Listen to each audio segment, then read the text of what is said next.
Counsel, we'll turn now to the appeal proper. It's your appeal, of course, Mr. Streeton, and we're pleased to hear you.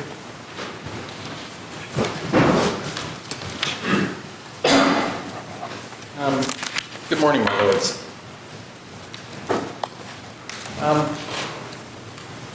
There are a number of issues that I've raised in the notice of appeal. Broadly speaking, they deal with first the admissibility of text messages that were the subject of a voir dire before the trial. I am raising several issues about Judge Peskel's instructions to the jury on this issue. There is, of course, the ineffective counsel grounds of appeal, and I will also argue that on the issue of first-degree murder, the jury's verdict is unreasonable and not supported on the evidence.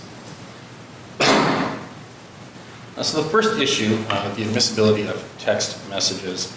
The texts that were introduced into evidence are a series of text messages, one sent from Dorothy Woods' phone to Wayne Lewis on October 22nd, one sent from David Woods' phone to Wayne Lewis on October 22nd, one from Dorothy Woods' phone to Wayne Lewis November 15th, which is several days after she disappeared, if you assume that she disappeared around November 12th, and another text message from Dorothy Woods' phone to Derek Brown on November 15th. The text messages are threatening text messages. The October ones to Wayne Lewis suggest meet me or I'll find you, meet me or I will hang around one of your bars. The October ones to Wayne Lewis were primarily name calling. And the November ones, of course, are extremely threatening. Both made an allegation, or both contained content along the lines of I'm going to hang you from a lamppost with your balls in your mouth. So it's extremely threatening messages.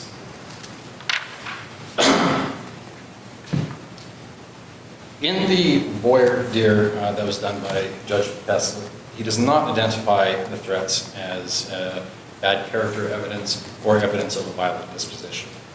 He does not consider that grounds when he deals with the admissibility of the evidence. And I'd suggest to you that this is evidence of a violent disposition. It is also evidence of abhorrent racist beliefs, if you look at the text in their entirety. It very strongly leaves the impression with the jury that the author is someone who is prone to violence generally. That, of course, invites the improper reasoning if somebody is prone to violence, that they are more likely to have committed the crime that is the subject of the trial. The test date for bad character evidence is set out by our Supreme Court in 1987 in the RVGSG matter. It's in my book of authorities, tab 651. Bad character evidence is generally inadmissible unless it is relevant to an issue in the trial.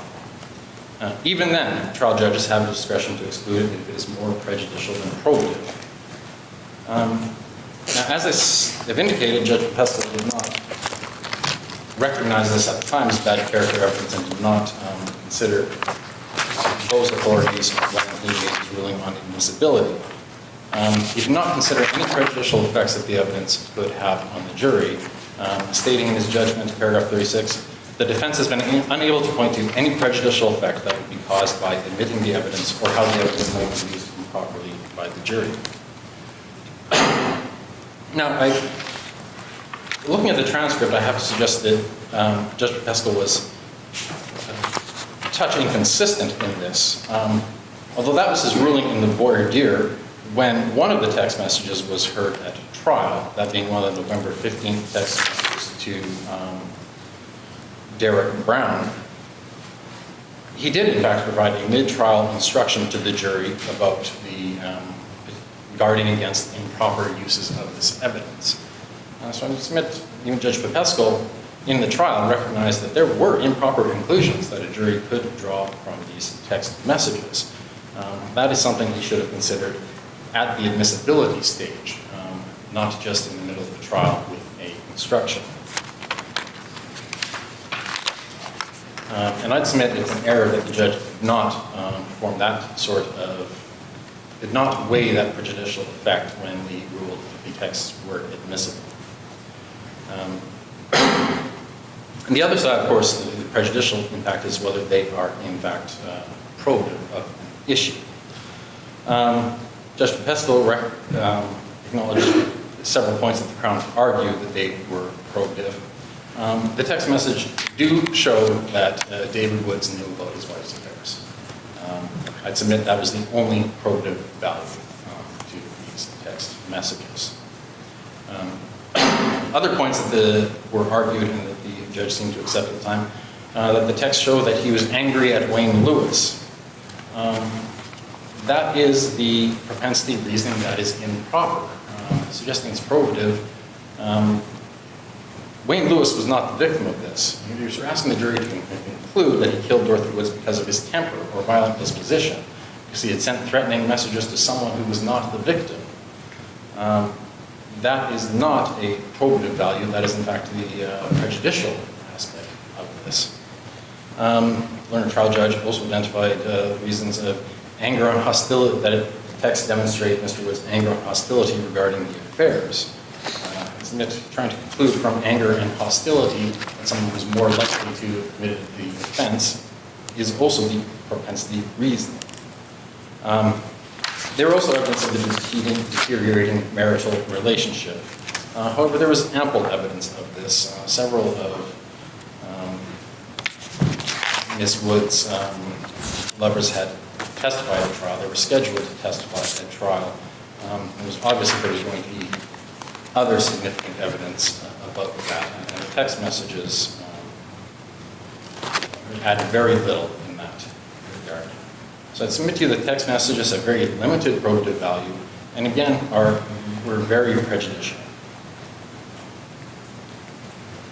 Now,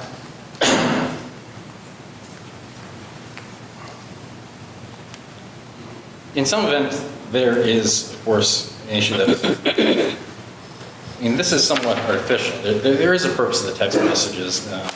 If the text messages, if believed, would put the appellant in possession of the November text messages, if believed, would put the appellant in possession of the text messages on November 15th. So you've been talking about the October messages to this point? I've been talking about the October messages with the threads, but I'd submit the November text messages, if anything, have been even more indicative of a violent disposition. And you're right to ask the question, these text messages all should have been considered individually. They are different issues of evidence, and there's different probative value that would apply.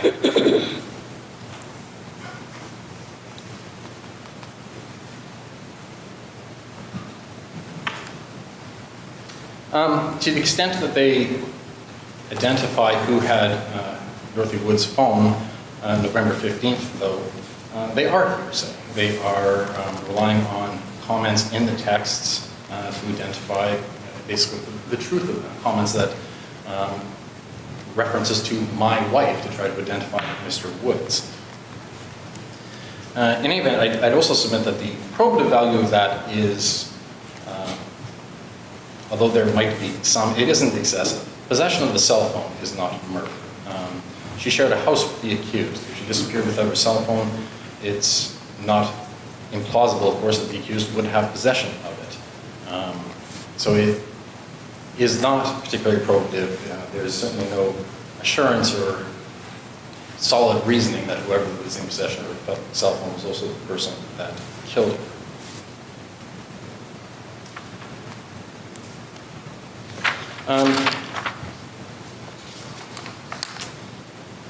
I would also, I refer to the Friesen case, 2016, British Columbia Supreme Court, in my factum. That is the closest case where I find similar facts. In that one, Mr. Friesen was charged with murder, and after the person had been murdered, there were 172 text messages retrieved from her cell phone. The case is somewhat different, and the only issue in that case was intention, whether this was an intentional killing or manslaughter. The court ruled the texts were not relevant to that issue before the court. Moving on to the jury instruction on bad character evidence. And I've already raised this indirectly. Judge Peskel, for one of the texts, the November text to Derek Brown, did give a mid-trial instruction regarding use of bad character evidence. He did not give a mid-trial instruction when the other text messages to Wayne Lewis were introduced. He did not give a instruction on this in his closing instructions to the jury. The one instruction, 11 days into this lengthy trial, I'd submit is not enough to properly guard against the use of bad character evidence in this case.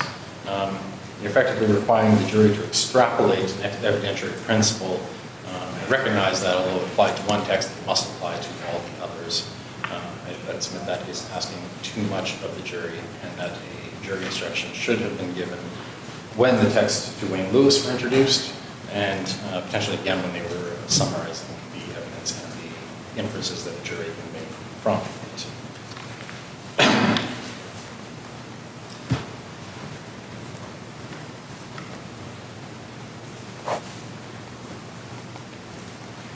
The second issue of the jury instructions that I want to address is the use of... If I can just interrupt on that point. So in relation to the text messages, what is the nature of the instruction you're saying that the trial judge should have given here?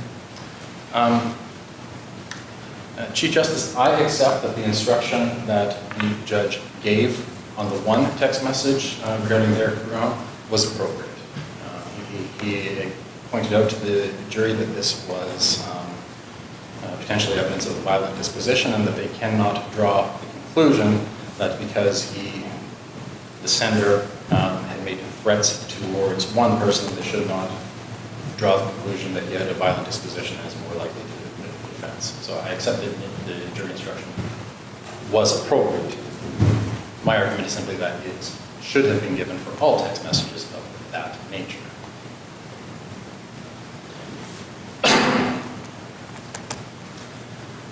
Now, I do want to address the jury instructions of post-offense conduct to the extent it leads to consciousness of guilt type of reasoning. And these are the matters that I've dealt with in my factum, primarily based on the Supreme Court of Canada's decision in White in 1998. Post-evidence, my colleague in factum raised that there's some confusion about evidence, largely because consciousness of guilt, it used to be called consciousness of guilt evidence, and that's why I clarify it as a type of post-offense conduct, effectively all of the evidence that would have been gathered in Mr. Woods' conduct after the murder was post-offense conduct. And I'd submit that was almost all of the evidence that was heard in this case. The concern about consciousness of guilt reasoning effectively is that if jurors might conclude that because somebody did something after the offense, that automatically means that they were guilty of the offense charged. In White, in paragraph 23, the court stated that the introduction of post-offense conduct for the purpose of establishing the accused's consciousness of guilt carries with it a substantial risk of jury error. Then further on states that jurors may be tempted to jump too quickly from evidence of post-offense conduct to an inference of guilt without giving proper consideration to alternative explanations for the conduct in question. My colleague, Mr. Sinclair, in his factum, tries to exclude some of the post-offense conduct evidence from consciousness of guilt reasoning. And I submit to you, though, when he does this, he is making the exact error that the court cautioned against in White. Suggests, paragraphs 48 to 50 of his factum, evidence that David Woods purchased items that were similar to the items used in disposal of the body.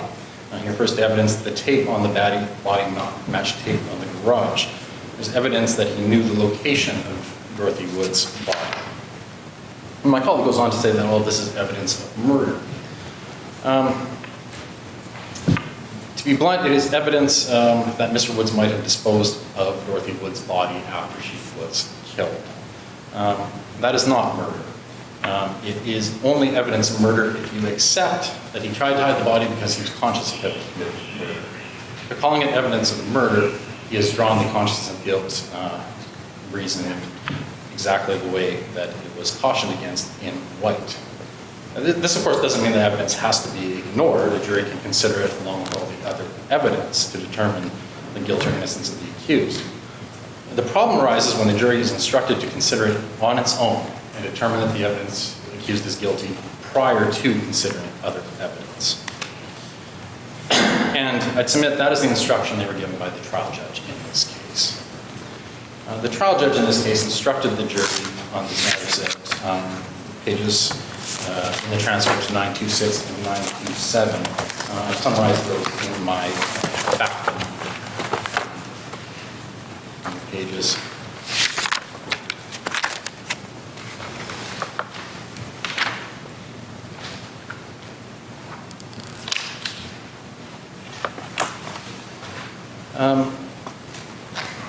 The instruction given at 926, part of it is, on the other hand, if you find that David Woods actually did or said what he is alleged to have said or done after the offense was committed, you must go on to consider next whether this was because David Woods was conscious of having committed the offense charged. This, of course, invites the jury to make a conclusion based on the evidence, conclusion that he was conscious of having committed murder. And I submit that's a pretty artificial distinction. If somebody is conscious of having committed murder, they did commit murder, unless, of course, you have some sort of delusional accused. Consciousness of guilt is guilt. Counsel, before you move on from that, did you have occasion to compare this part of the charge you gave on post-offense conduct, to the model jury charges or the precedents that are found in sources such as Crimjay or the Watts Manual? Through the case law, I do believe that it is connected to, I believe it's Hall, the 2018 Ontario Court of Appeal decision that points where this jury instruction came from. Hall is at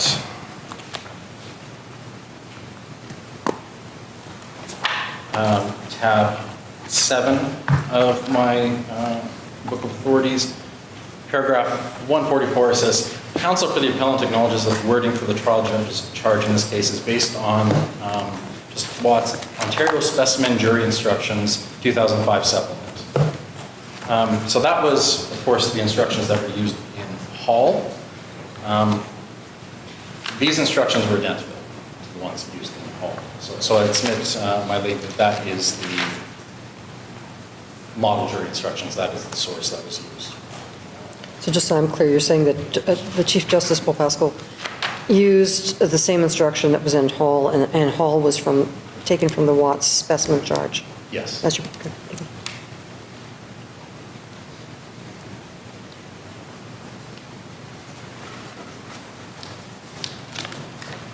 Mr. Streeton, could I just, if you're moving on from this point, could I just ask you to direct your attention to the transcript at page 927? You've given us a particular passage from Chief Justice Pascal's instructions, but I'm just wondering if I could have your comment on some other aspects of what he said on this point. I'm looking at T927.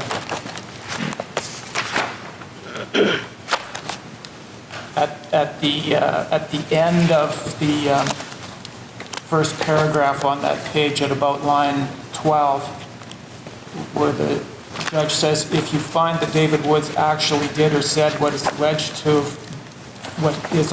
have done or said, it doesn't read quite properly, but if you find that David Woods actually did or said what is alleged to have done or said after the offense was committed, you must be careful not to immediately conclude that he did or said so because he was conscious of having committed the offense charged. To decide the reason for what David Woods did or said afterwards, you should consider all of the evidence. It's true that that caution is in there.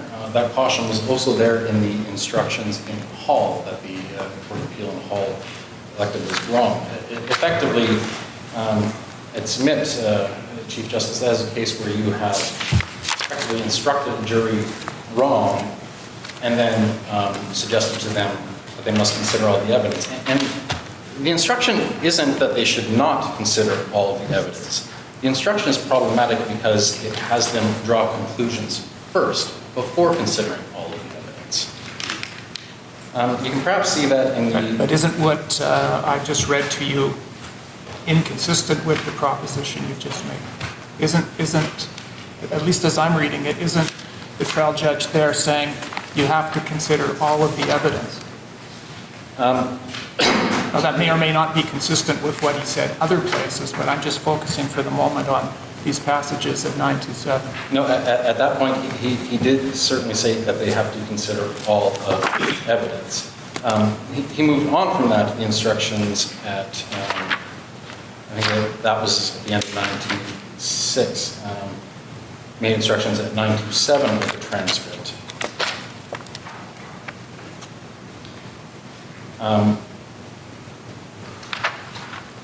Effectively,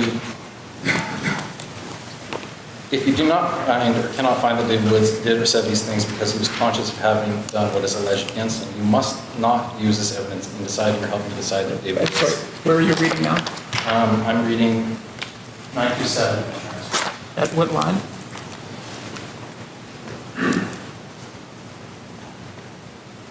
Oh, that's line 25. Is that where you were at? Yes. You will pick up. On the other hand, if you find that what David Woods did or said afterwards was because he was conscious of having committed what is alleged against him, you may consider this evidence together with all of the evidence in reaching your verdict. So it does, again, has that comment together with all of the evidence, but the reasoning is still reasoning that is this consciousness of guilt, this post-offense conduct. It invites the jury to reach a conclusion based on the post-offense conduct and then consider all the other evidence. Effectively, the faulty reasoning, and I go through it in paragraph 41 of my factum, they would conclude, based on the evidence, that David Wood did the post-offense acts as alleged. From that, it's invited that he committed the acts because he committed murder. And then they're going to consider all the evidence to see if he committed murder. Though it does instruct the jury to consider all the evidence, they've already drawn a conclusion. But this is my question, and I'll ask it again. T927, line 18. To decide the reason for what David Woods did or said afterwards, you should consider all of the evidence. I understand, and there is the instruction there that they should consider all the evidence. The issue is that they have the jury draw a conclusion first. Effectively, the jury, based on the post-offense conduct, would draw the conclusion that he committed murder and then consider all the evidence to see if it exonerates them or change their mind. The mind should not already be made up at that point. As I say, this jury instruction is the one identical to the one given in Hall.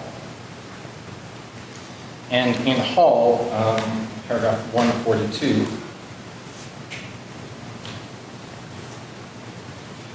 the Ontario Court of Appeal explains the problem there, perhaps better than I can. The court in Hall said, the appellant submits that this work invites the jury to engage in the tautological reasoning the Supreme Court disapproved of in White, namely require them to determine whether the appellant was conscious that he committed the offense before they used the post-offense conduct evidence to decide that he's committed the offense. The courts continue at 143 that they share that concern. The instruction directed the jury to decide whether the appellant engaged in the post-offense conduct because he was conscious that he committed the offense. The jury was thus invited to jump directly to the issue of guilt as a precondition to deciding the use they would make of the post-offense conduct of evidence, that is, conducting the deliberation process backwards as described in White, albeit not beyond a reasonable doubt, as in that case. Hall, since we're discussing it, is a situation where the post-offense conduct was some fabricated statements to the police.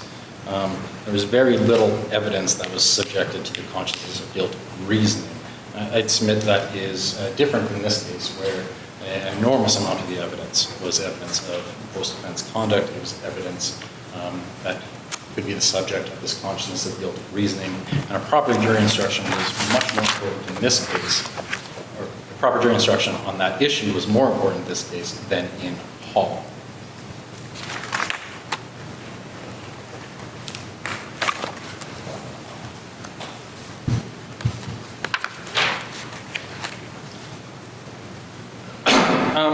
My colleague, or in his factum, the colleague suggested that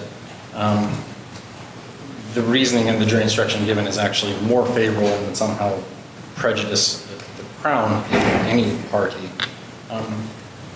Quick explanation. In White, White discusses and rejects the idea that evidence of post-offense conduct must be proven beyond a reasonable doubt before it's considered. That was not the instruction here.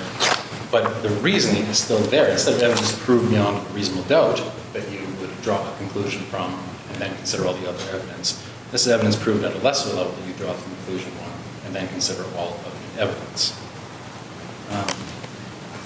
Effectively, it would have the court look at the evidence in this case to see the post-offense conduct, draw the conclusion that Mr. Woods committed murder, and then consider factors that there was no blood at the Woods residence, that there was no signs of cleanup, bleach or anything at the Woods residence, there was no murder weapon, that Catherine Woods testified that her mother left after Dorothy was texting.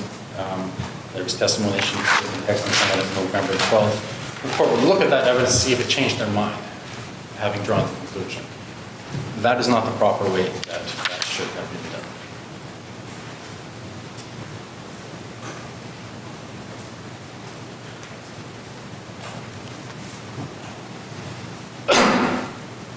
We'll move on to the third jury instruction issue, which is that the use of post-offense conduct for the purpose of proving that a murder was planned and deliberate.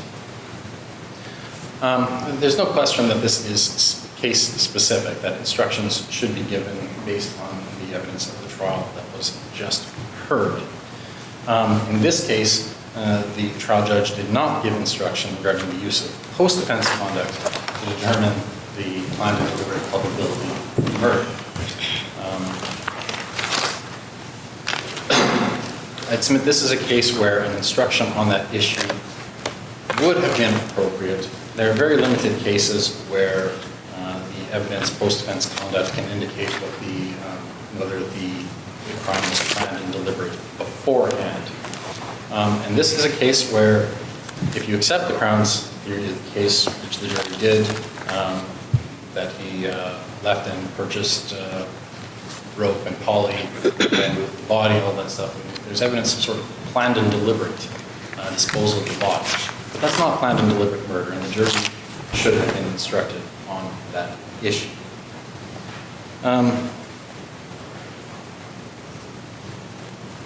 I've raised one of the cases that I raised in my factum, the Verma case from the Ontario Court of Appeal, 2016, British Columbia Court of Appeal 220. They considered the use of post-offense conduct, said that this argument was made, and the court indicated at 49 that there is some force to the submission. This post-offense conduct strongly indicated that he was attempting to cover up evidence. It was not obvious, it was, however, of no obvious value in determining that the killing was planned and deliberate. Now, Verma was a very different case because there was already ample evidence in front of the jury that the killing was planned and deliberate. It was a killing in relation to a drug transaction. There was some evidence that Mr. Verma had arranged to buy for the victim, planned, all of those sorts of issues. So it was not enough, the instructions given were not enough to be in error in Verma.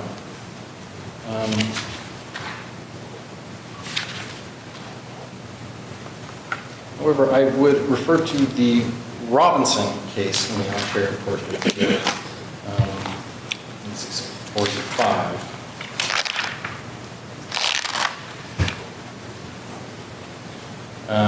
Paragraph 54 of my factum.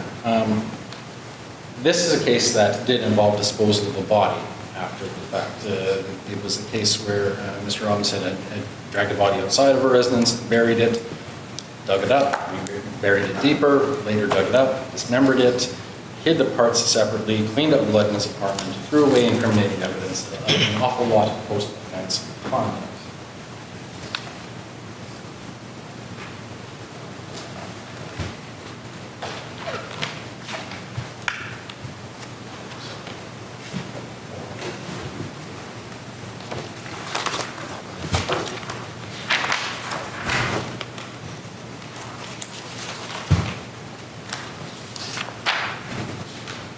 In Robinson at 52,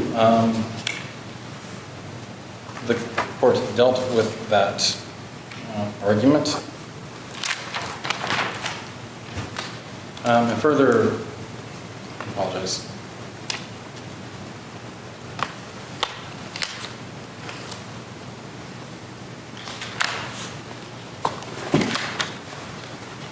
At 63, You're in paragraph 63 of the paragraph Robinson 63 decision. of Robinson.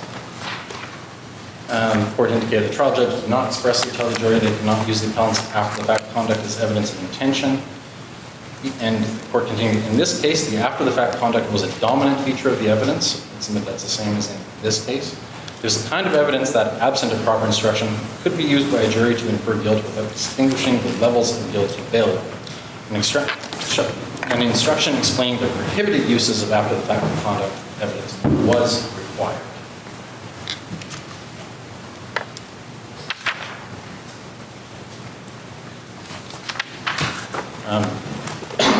And I think that this is a case very similar to Robinson, where the dominant feature of the evidence was this after-the-fact conduct. There was some evidence that the after-the-fact conduct was very planned and deliberate, and a jury should have been instructed that the planned and deliberate conduct after the fact cannot give rise to the inference that the actual murder was planned and deliberate.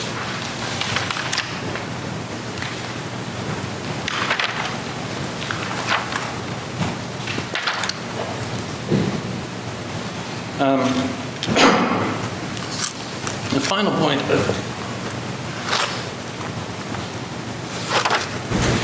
point of the jury instruction.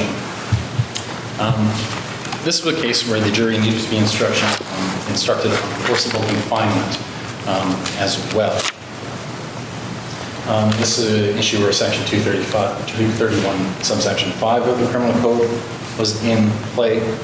And it's submitted to you that the authorities that I canvassed, primarily Pritchard, the Supreme Court of Canada in 2008, talks that there must be a forcible confinement that is distinct from the act of murder for Section 235.1 to be brought forward. Simply put, if one person were to grab someone by the neck and try to choke them to death, they would obviously be confined and not able to move. But that is not a distinct unlawful confinement. That is simply the act of murder that happened to confine someone.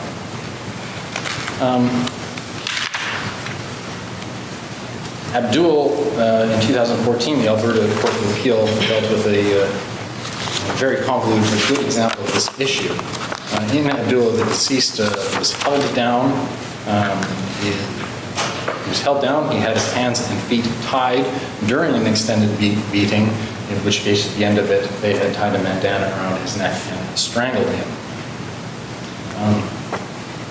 The court set out a number of scenarios in Abdul at paragraph 13, all involved the degree to which the murder and the forcible confinement were coextensive. The point of Abdul, though, at paragraph 17 said that the dividing line between confinements that constitute distinct offense and those that are no part of the killing is imprecise. The issue is that the people who are supposed to draw that line are the jury. Jury are the people who are to decide whether or not a killing is distinct from the act of murder. I acknowledge that many cases will have that as not much of an issue, but this is a case where this man, it certainly was. The only evidence of an unlawful confinement effectively was that Dorothy Woods' hands were tied The evidence, even the expert evidence of the Crown, would seem to indicate that this was after being struck on the head. Arguably, if forcible confinement occurred, it was simply her hands were tied before a ligature was tied around her neck. I would submit to you that that could very easily have been considered a single transaction by the jury. And I would point out that in the transcript, the jury did ask for examples of second-degree and first-degree murder. This very easily could have been the issue that confused them. So what specifically is it about what the trial judge did that you're taking exception to here? I mean, I'm looking again at the transcript, T940 and 941, I think, where he covers this territory. What exactly was the inadequacy of this instruction?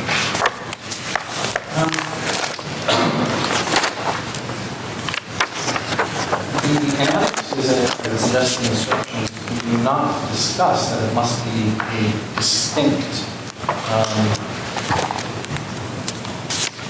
distinct forcible confinement. It gives the instruction, of course, that it must be one continuous series of events. It does not deal with the fact that in this case, the issue, it was never an issue that it was one continuous series of events. The issue was whether the forcible confinement was in fact distinct from the murder. I did provide the decision from the British Columbia Court of Appeal, Menard.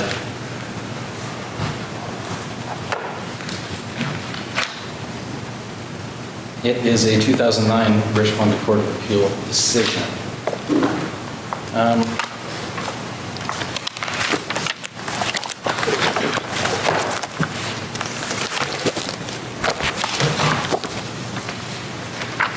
Menard was provided because at paragraph 42 of Menard, it went through the trial judge's instruction on the issue of forcible confinement. Now, Menard was the case where the court held that, in fact, there was no evidence of a forcible confinement distinct from murder, and that issue should not have gone to the jury. But the jury instruction set out in paragraph 42. And if you compare that to the trial judge's instructions at pages 941 and 942, you see that they are the same instruction. A few words changed because the one issue was sexual assault or attempted sexual assault, and that wasn't the issue in this case. Well, just, these are important points, so I don't want us to skate past them too quickly. So if I look at T940,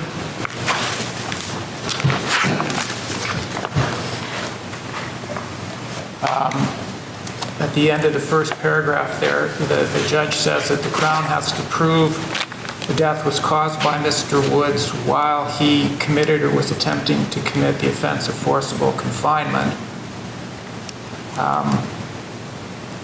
And then he goes on in the next paragraph to say, to find Mr. Woods forcibly confined Dorothy Woods, the Crown must prove each element of that offense beyond a reasonable doubt. Then in the next paragraph, I guess he's referring to a flow chart. He says, I've made each essential element in the form of a question for you to consider. First, did David Woods intentionally confine Dorothy Woods? Your point is that this is just not sharply enough set out? Chief Justice, I submit that the points that you have referred to don't deal with the fact that the forcible confinement to be distinct from the act of murder. The suggestion that the Crown must prove that the death was caused by Mr. Woods while Mr. Woods was attempting to commit the offense of forcible confinement, that could easily be interpreted to consider that they must be the same offense, that it is during the act of forcible confinement that she was murdered. The issue is that there has to be a separate forcible confinement from the murder. The elements of forcible confinement, that somebody is physically restrained, in a case of strangulation like this, it's quite possible that the act of murder physically restrained Dorothy Woods from leaving the area. Because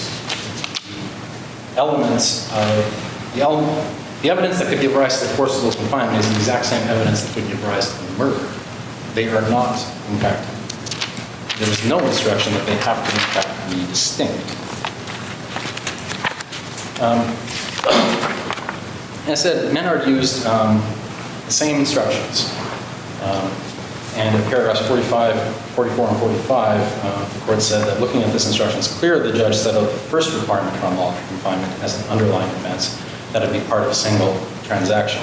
The judge did not, however, instruct the jury on the second requirement that the acts not be so close together that the confinement is consumed within the killing. They can't be the same act. The court continued, it was necessary for the judge to instruct the jury that they could not use confinement as an underlying offense if the confinement was consumed within the killing. The failure to instruct on this fundamental question is a non-direction amounting to a misdirection and constitutes an error in the law.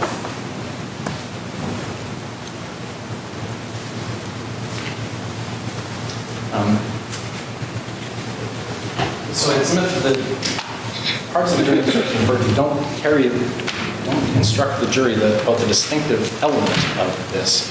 And let's admit that was definitely an issue in this case.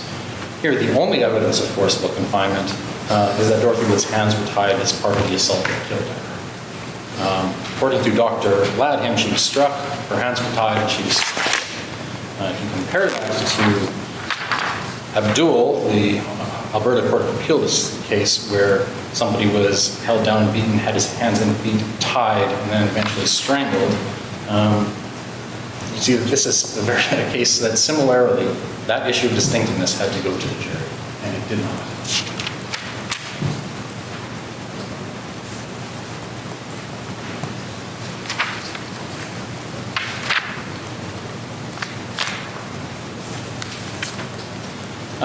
I believe those are my submissions on the 4 points of the jury instruction, unless the court has any further questions about those issues.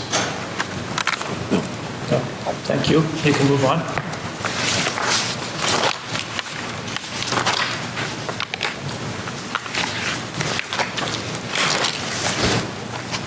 I'll next address the ineffective counsel ground of appeal.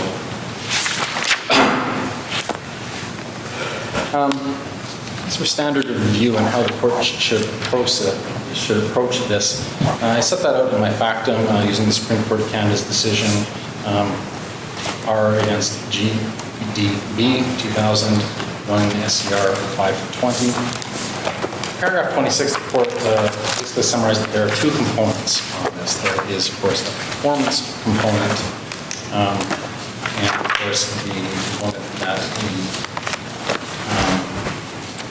ineffective counsel did, in fact, prejudice the accused. I'd submit to you that there are a number of issues. First, I'll start by, if I can recap the last several minutes of my argument. Everything that I've said to you about jury instruction was not raised to Chief Judge Pesco by the counsel for Mr. Woods. I have to acknowledge that at the front. What I have said about bad character evidence, again, was not, you heard Mr. Nolan testify today, wasn't how he characterized the evidence, violent disposition, and he did not ask the judge to make any sort of instructions based on that. So I will start with that. In addition, I'd submit that there was evidence in the disclosure that should have been brought forward at a trial, effectively to supplement the Crown or the defense's theory of the case, to bring out weaknesses in the Crown's case. First issue I'll raise, of course, is evidence that was not brought forward, and this being the evidence of John Van Tassel. Now, I know my colleague has raised, you've received an affidavit of John Van Tassel. with his report on knot tying analysis in it.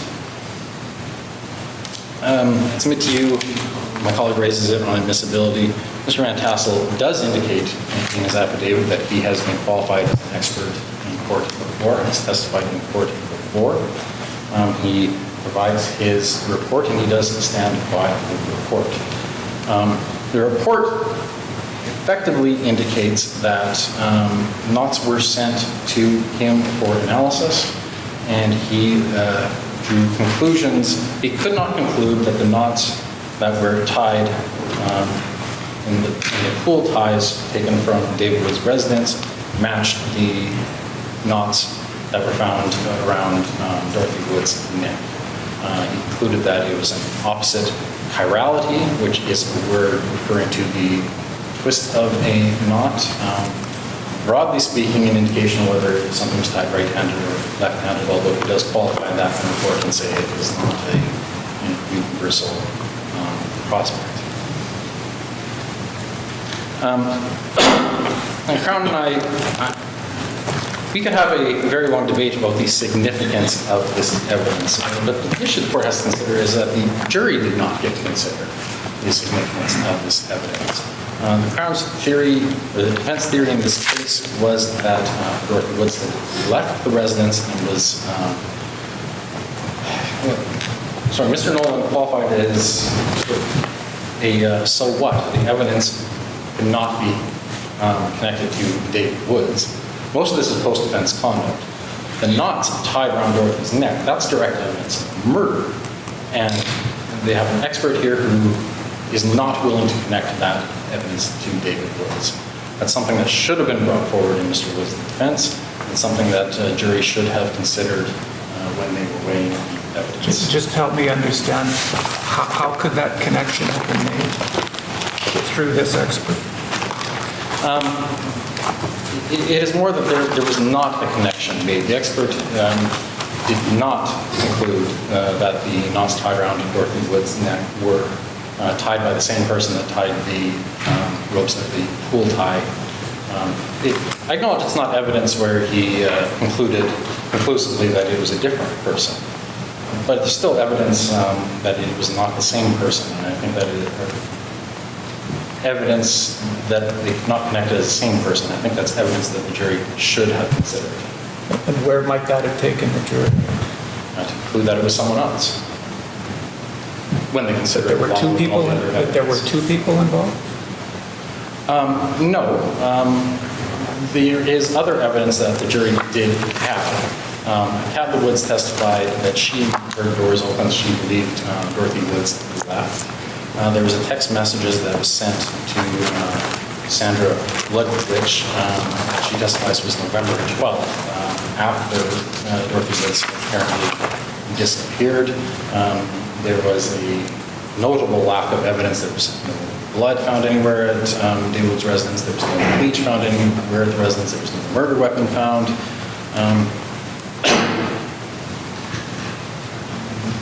This was the evidence that suggests that it was not David Woods that killed David Woods. And the evidence of Van Tassel is another piece of evidence that supports that theory. But just to follow up, so there's no opinion as to the kinds of knots that Mr. Woods would tie, or that Mr. Knots tied some of these knots than other knots. It's a kind of knot comparison in the air, isn't it? There is a knot comparison, and it does rely on an assumption that David Woods was the one who tied the ties.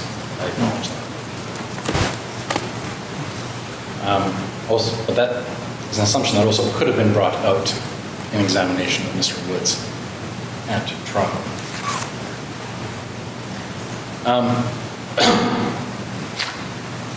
I did mention, of course, forensic evidence that was from Mr. Greg Litzenberger. Having read the affidavit that he filed in this, I'm going to pursue that further. I'd also submit, though, that there was another piece of evidence that Sandra Lukowich testified that Dorothy Woods, she made a statement to police that Dorothy Woods either left or intended to leave the residence that night. This is evidence that, again, supports the theory of the case. They already called evidence from Kaplan that Dorothy Woods left, that she believed Dorothy Woods left that night. This is more evidence supporting the idea that she left that should have been brought in front of the jury and that the jury should have considered. When I read her police statement, I wasn't able to see a comment to the effect that Ms. Woods had said that she was planning to leave the house later that night. Can you help me find that if it's in there? And there were comments to the effect that Ms. Woods has said she was going to see one of these gentlemen and that she had to be home by 10 o'clock, but I wasn't able to see, and perhaps I missed it, I may well have, I wasn't able to see comments to the effect that she was planning to leave her home later that night.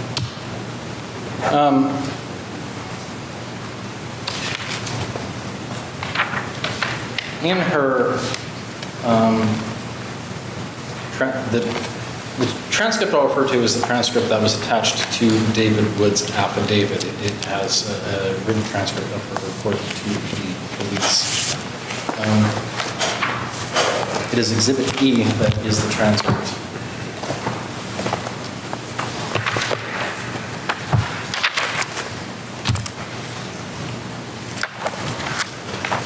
Page 6 at the very top, Ms. Liebler says, they know that she went over there, but they don't know that after she went home, she went back over there. And she was referring to this November 11th date.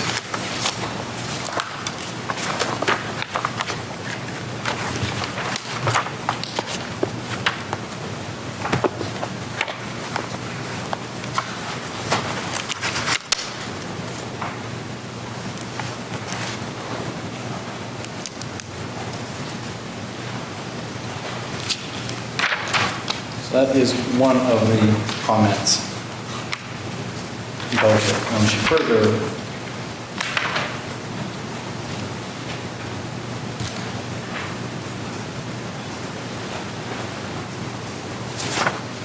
she comments that she drove to his place.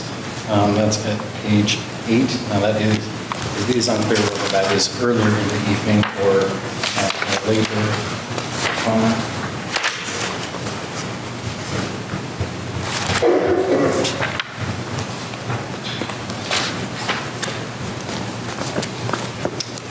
So those are the comments in the statement that I would direct the court to. And I'm not, the fresh evidence application was brought as part of an Ineffective Counsel application. I'm not suggesting to the court that any one of these pieces of evidence on their own is a sort of absolute exoneration and that the court should make that order. These are comments made to a case that, frankly, should have been brought out in cross-examination. They would further the theory that the defense is bringing forward in this case. But you do have to establish that if there was incompetent representation, that incompetence led to a miscarriage of justice. So yes.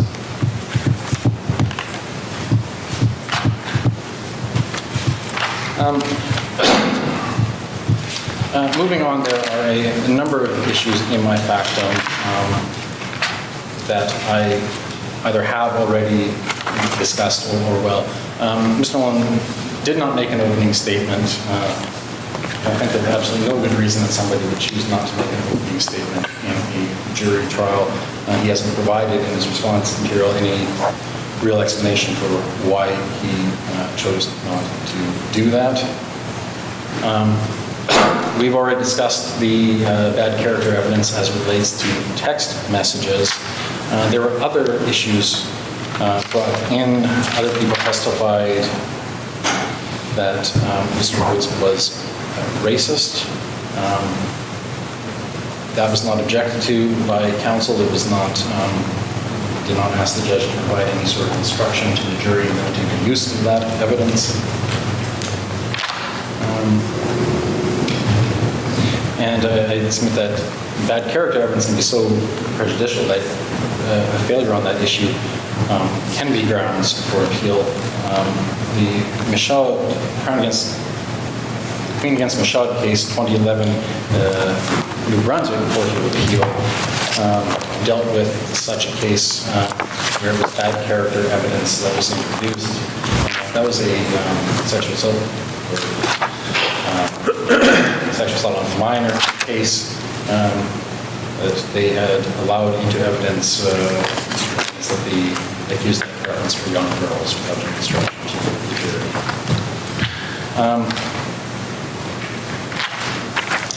Mr. Woods, in his affidavit, submits that Mr. Nolan did very little prepare him for examination in chief or cross-examination. And for Mr. Nolan indicate today, he never ran through an examination in chief with Mr. Nolan. These are issues that the Ontario Court of Appeal has dealt with.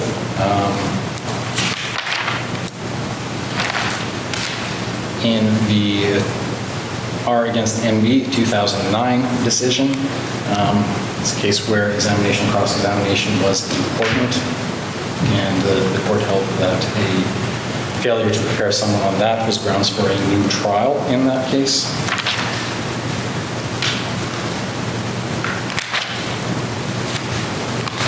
And the rest of the argument I will imbibe canvassed in my facta. So that these are issues as failure to cross-examine witnesses or prepare Mr. Nolan for examination do address the performance component. And you're right, there has to be the prejudicial component that is made out. And again, my argument here falls down to bringing forward the theory of the Crown's, or theory of the defense's case. The jury was considering circumstantial evidence of the post-defense conduct of Mr. Woods, or evidence that they could properly attribute to Mr. Woods. And they did consider testimony from Catherine Woods that she left, a text sent to Sandra Lukowicz on November 12th, the lack of blood or bleach or murder weapon in the residence. I submit to you that they also should have been considering the evidence of Van Tassel that the knots around the neck were not matched to the knots at the pool. They should have been considering the testimony from Sandra Lukowicz suggesting that she had left. They should not have been considering bad character evidence, and they should have been properly instructed by a jury on those issues. Combining all of those, a jury could have seen a very substantially different case had Mr. Nolan been effectively represented by counsel. And I submit those changes in the evidence are so significant that the short court should accept that there was a miscarriage of evidence from the ineffective counsel in this matter.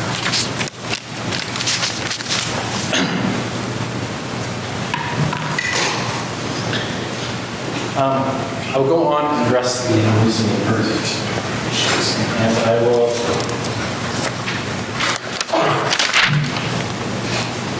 advise the court that my arguments on a reasonable verdict only go to the issue of first-degree murder. There was this evidence of post-defense conduct, and there are logical connections that a jury could have reached the conclusion that Mr. Woods killed his wife. There are two ways that the jury could have been convinced of first-degree murder. The first is, of course, if they could accept that the murder was planned and deliberate. I'd submit to you there was very little evidence in this case on which a jury could be convinced that murder was planned and deliberate. The judge, Judge Pascal, had, when he summarized evidence at page 939 of the transcript, he summarized it as, the evidence the Crown points to in establishing this element is the broken marriage, the desire of Mr. Woods to get rid of Dorothy so he would not have to sue through the divorce of a child support, perhaps his children. Further, the pathologist, Dr. Latham, offered the opinion that due to a variety of factors, which he explained in some detail, he was of the view that Dorothy was likely incapacitated before she was strangled. Now, I'd submit that Judge Pascal did err. Mr. Woods never stated he had a desire to get rid of Dorothy Woods. He acknowledged that he had been through divorce before, had to pay child support, those sorts of things, but he did not, in his examination, suggest that he had any desire to get rid of Dorothy Woods. There was evidence he had a bad marriage. There is a huge leap from somebody being in a bad marriage to somebody planning murder. So there was not evidence that actually covered that ground. And I will refer to Mr. Sinclair in his factum relies a lot on motive as evidence of planning. But evidence of motive is not evidence that a murder is planned and deliberate. The cases he listed, if I can quickly address, the Tremble case was a case, there was evidence that somebody, that the accused had arrived very late at night, the day after a non-contact order had been put in place, that he was looking for the person. There was evidence that he had taken precautions to avoid tracking blood around. There was evidence of a lot more than motive in that case. In Delisle, there was evidence that somebody had staged a scene to look like a suicide, and that the shooting was a calculated act, that there was a loaded gun in the house that he had used, and that approached the person, placed it for a temple. Again, I'd suggest a lot more than motive. The Fraser case that he refers to, there was evidence that the accused had shot one person at Fraser's home, and that some interval of time passed before he attacked Mr. Marks, who was attacked around his van. He had been trying to flee, shot at with a weapon. In the Uhrig case, there was evidence that the accused had a key to that residence, knew that his life would be away from that residence. The deceased was killed in bed, blunt force trauma from a baseball bat, and the appellant had a baseball bat and had disposed of it. So it's meant that you cannot reduce those to motive. Here, in this case on the planning issue, as I say, there was very little evidence of planning. And on the deliberation issue, it seems to be relying on the suggestion that there was some period of time that took place after Dorothy Woods was incapacitated, but before she was strangled. That there was no evidence of how much time had gone by. It is pure speculation. There isn't basic evidence to decide that that time period gave rise to planned and deliberate murder. In my factum, I do refer to a judgment of this court in the Crown and Smith in 1979. Deals with this issue.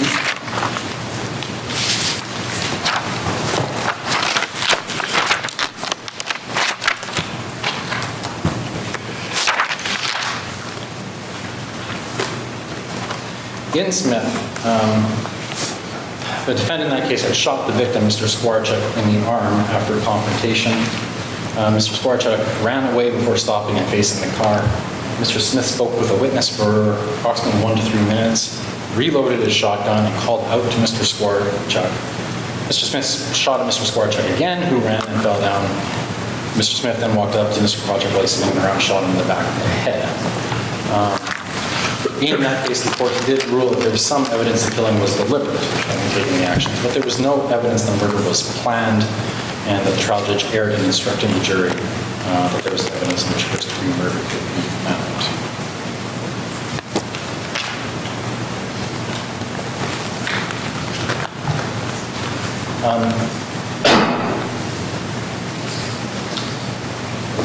The other point,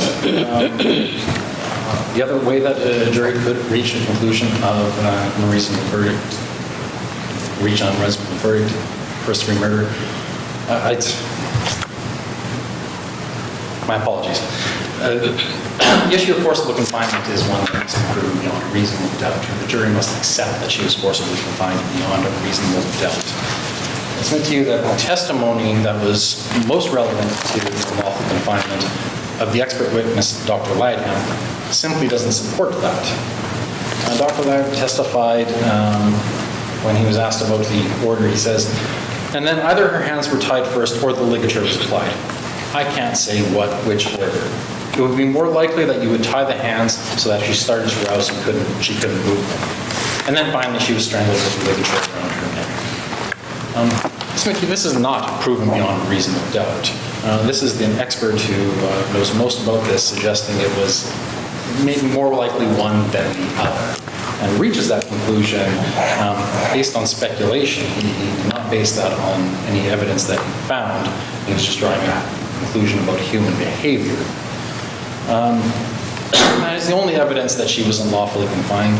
That's made it an unreasonable verdict for a jury to take this sort of more likely than not conclusion and find that somebody was unlawfully confined at the standard required of a jury, which is proof beyond reasonable doubt.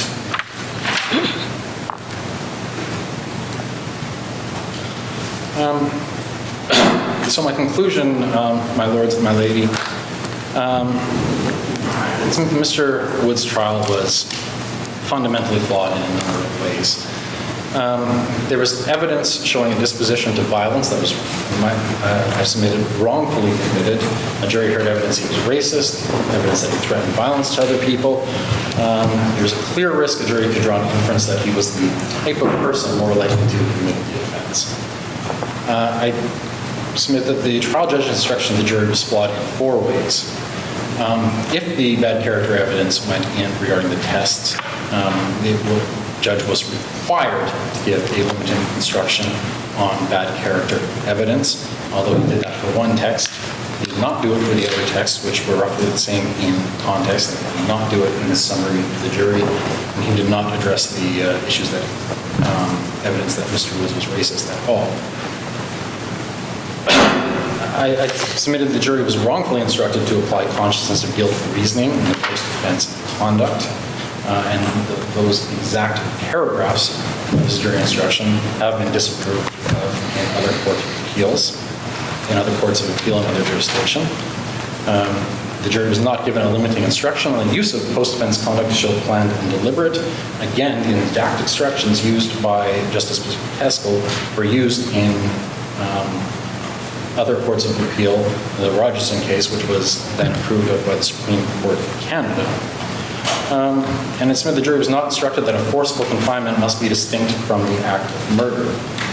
Again, I provide this court with cases where these exact instructions were considered by appellant decisions. That's the Menard case, who concluded it was an error to instruct the jury that way. Well, Hall doesn't say exactly that, does it?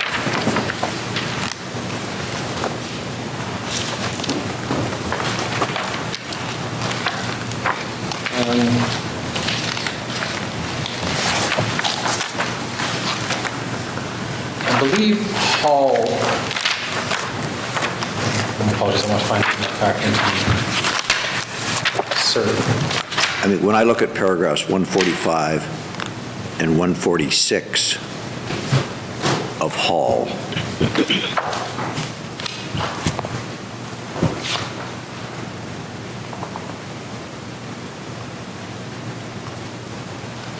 isn't the court referring to that error when it says standing on its own, this flaw in the charge would not constitute reversible error?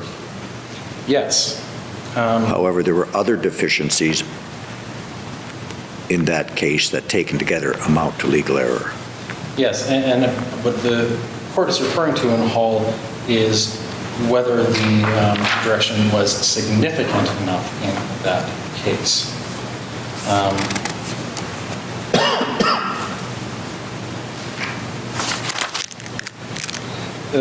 At paragraph 144, the court stated that this direction runs afoul of the holding in White that the jury is not to treat post-offense conduct evidence as special category of circumstantial evidence, but rather only to weigh the post-offense conduct evidence together with the rest of the evidence when deciding the issue of guilt or innocence. Right, right. But then it says, to be consistent with White, it must say this. And then it says, standing on its own, yes, this flaw would not constitute reversible error. So aren't they referring to that particular flaw in 144 and 145? They are referring to that. And of course, these are case specific. In Hall, as I said, the post-offense conduct was a few statements to the police officer. It was not the significant evidence that you've heard in this case. Your point is taken. Although they disapprove of it, they do not say it is reversible error in the Hall case. That is a case-specific issue, and submit that there was so much post-offense conduct which could be considered consciousness of guilt evidence in this case, but in this case it was an error of law to use that precise jury instruction.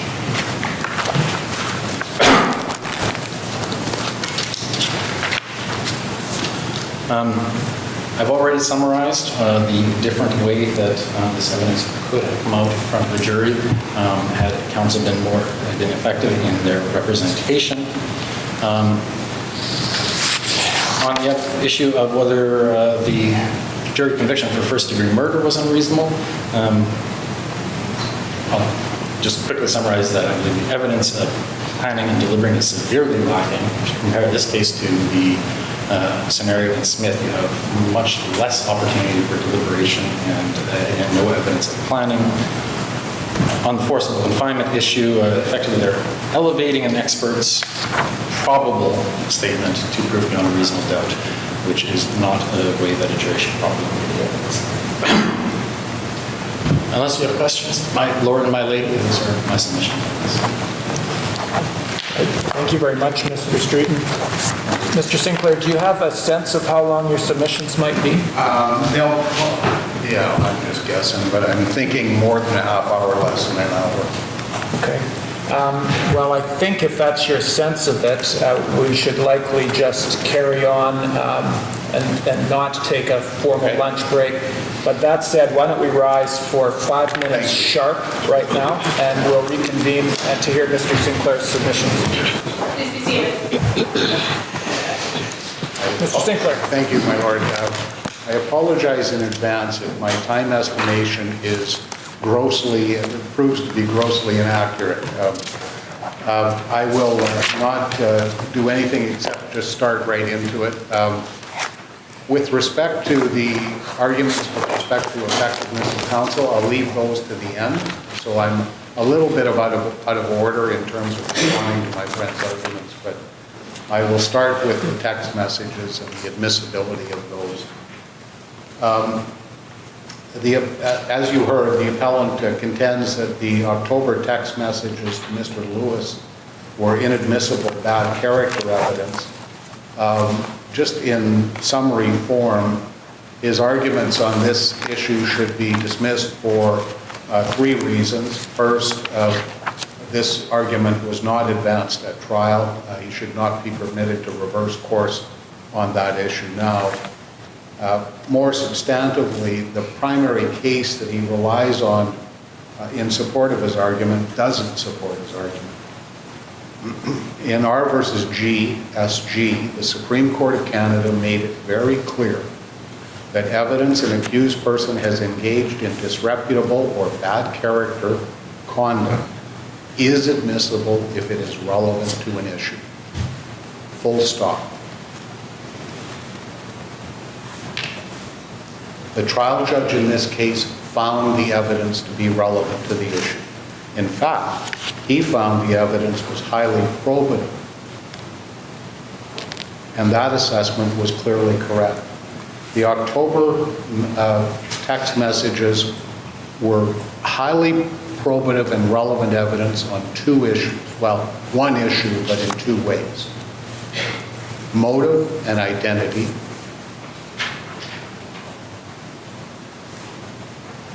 The October text messages to Mr. Lewis tended to prove that he had a motive to be angry with his wife, and it was, I think, perhaps more importantly, it was even more probative on the identity of the person who sent the November text messages using Dorothy Woods' missing cell phone. Because the language used, the type of language and the words chosen in the October messages to Mr. Lewis were very similar to the messages that he received in November from Dorothy's cell phone after she went missing, and also the messages that Derek Brown received. So you're saying it's probative because it connects to the, and there is a connection as between the two sets? Right. Now, the November messages were admissible for the same reason. I appreciate that my friend made a so what argument this morning when he said just because the appellant may have had Dorothy's cell phone after she went missing, so what? Well, with respect, he told the police that her cell phone went missing when she did. The person who identified himself as Dorothy's husband, who sent the November text messages, was clearly, in a very real sense, had knowledge of her whereabouts and what happened to her. So it was the November text messages were clearly probative to the issue of identity. There was never really any significant issue about the admissibility of these text messages. I would go a little further.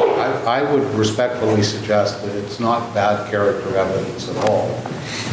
It is just compelling circumstantial evidence that speaks directly to the identity of the person who murdered Dorothy Woods. It's real evidence. It wasn't hearsay. The November text messages weren't inadmissible hearsay.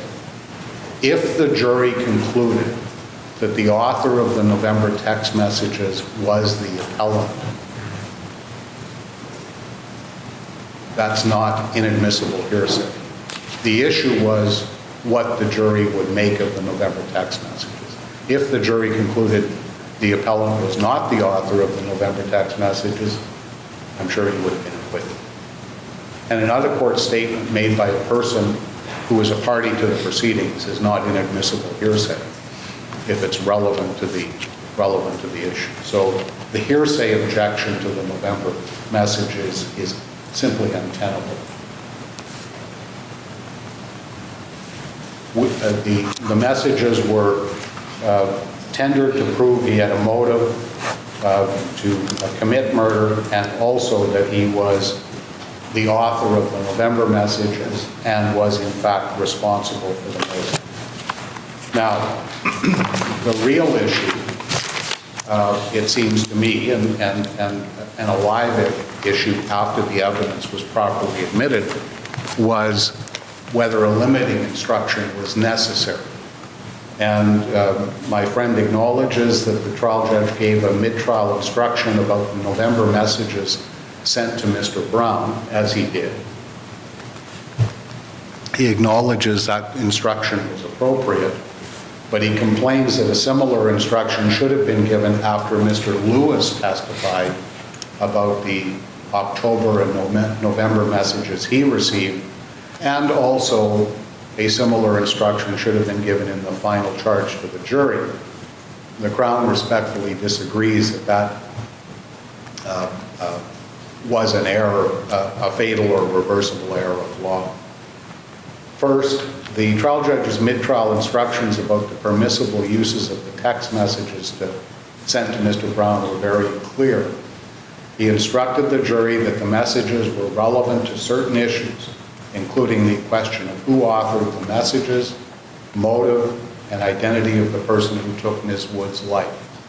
He also instructed the jury that they were not to use those messages as propensity evidence or to, and here I'll quote, conclude that just because an accused is engaged in prior bad behavior or is of bad character, that he is the kind of person who could have or would have committed the crime with which he is now charged.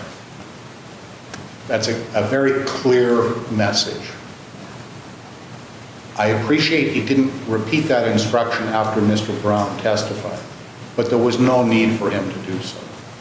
The text messages sent to Mr. Lewis were virtually identical to the ones sent to Mr. Brown, especially the November ones. And the evidence Mr. Lewis gave about them was very similar to Mr. Brown's evidence. The jury didn't have to be told again about the permissible and impermissible uses to which that evidence could be put. The relevance would have been clear even to a layperson.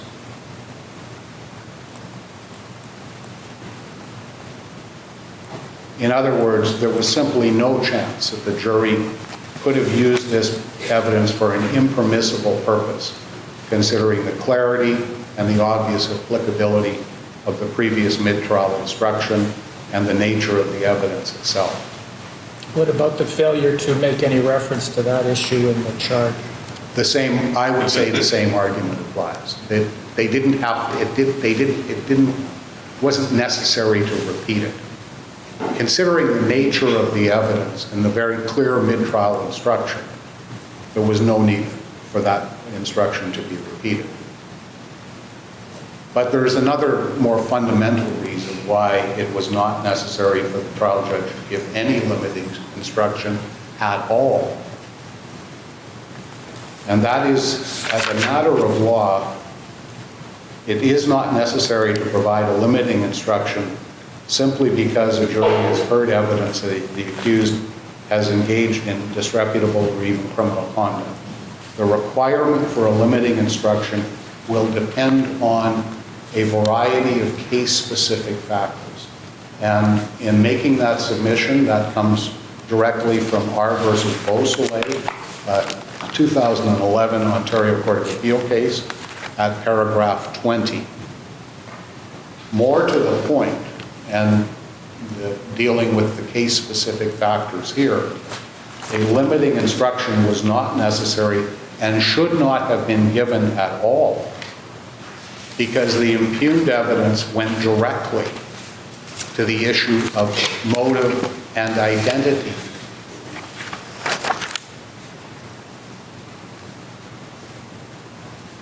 The evidence was relevant because it proved the appellant had a motive and was likely the person who killed Dorothy Woods.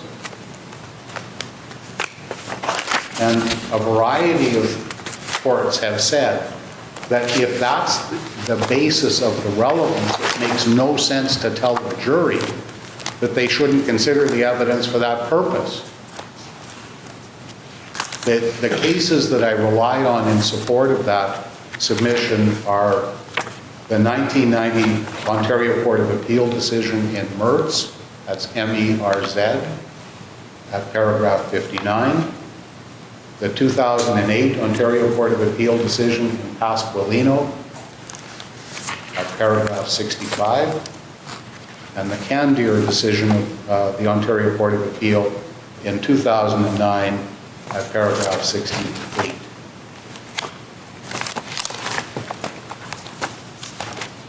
Just to summarize, the probative value and the relevance of the text messages was obvious. It would have been obvious even to a layperson. The trial judge gave a clear limiting instruction that was probably unnecessary as a matter of law.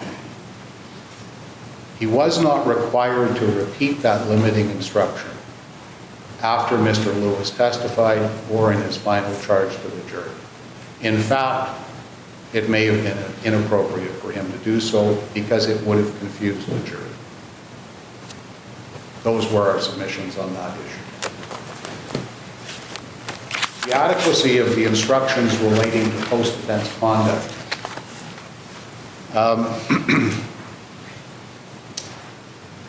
I start by making a respectful submission that the appellant's arguments on this issue are premised on a fundamental misunderstanding of the law relating to post-defense conduct. I have explained in paragraphs 43 to 53 of our factum precisely what errors the appellant makes. And there is no need to repeat those submissions at any length this morning.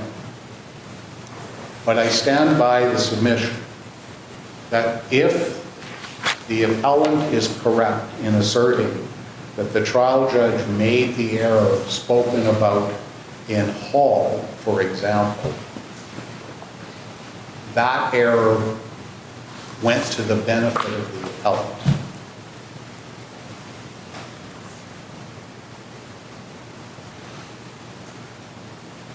Because it necessarily involves an instruction that the jury disregard, and I'll refer to it as consciousness of guilt evidence, disregard consciousness of guilt evidence unless they're satisfied that he was conscious of guilt.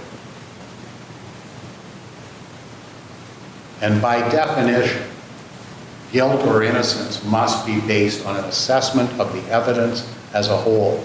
And that's precisely the error that was identified in the 2011 decision in R versus White.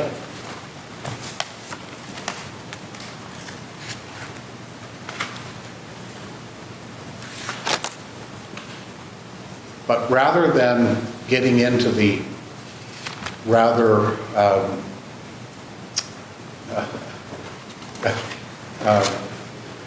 the rather difficult to explain logic in this submission, we'll focus on what the trial judge actually said to the jury. If the court has read the 2011 story, I appreciate that you've got an eye on a clock, and we're grateful for that. But just take at least me down this journey that you've flagged with respect to the argument that the instruction that your friend seeks would actually have worked to his client's disadvantage. If I understood what you're saying. Well, the Supreme Court, or excuse me, the Ontario Court of Appeal in Hall said the tautological error identified by the Supreme Court in White is there's a problem with these charges because it's the same kind of error there. Because the trial judge is saying you have to look at the consciousness of guilt evidence kind of separate and apart. You have to consider whether you draw a consciousness of guilt by considering all of the evidence. But you, in essence, right at the start, you isolate that evidence, and you don't use it unless you can draw a consciousness of guilt conclusion. If a trial judge actually instructs a jury in those terms, as my friend says the trial judge did here, he's instructing the jury to isolate evidence and disregard it unless it proves guilt. And individual items of guilt or evidence do not need to prove guilt beyond a reasonable doubt. That's a fundamental precept of criminal law. I just point out, my lord, that although the Ontario Court of Appeal in Hall said the instruction is problematic, they most certainly did not overturn the conviction, as you pointed out in your questioning of my friend this morning. That error was not a fatal error in a case where the accused was appealing a conviction. And I fail to see how it ever could be. Because to me, that error goes to the benefit of the person convicted.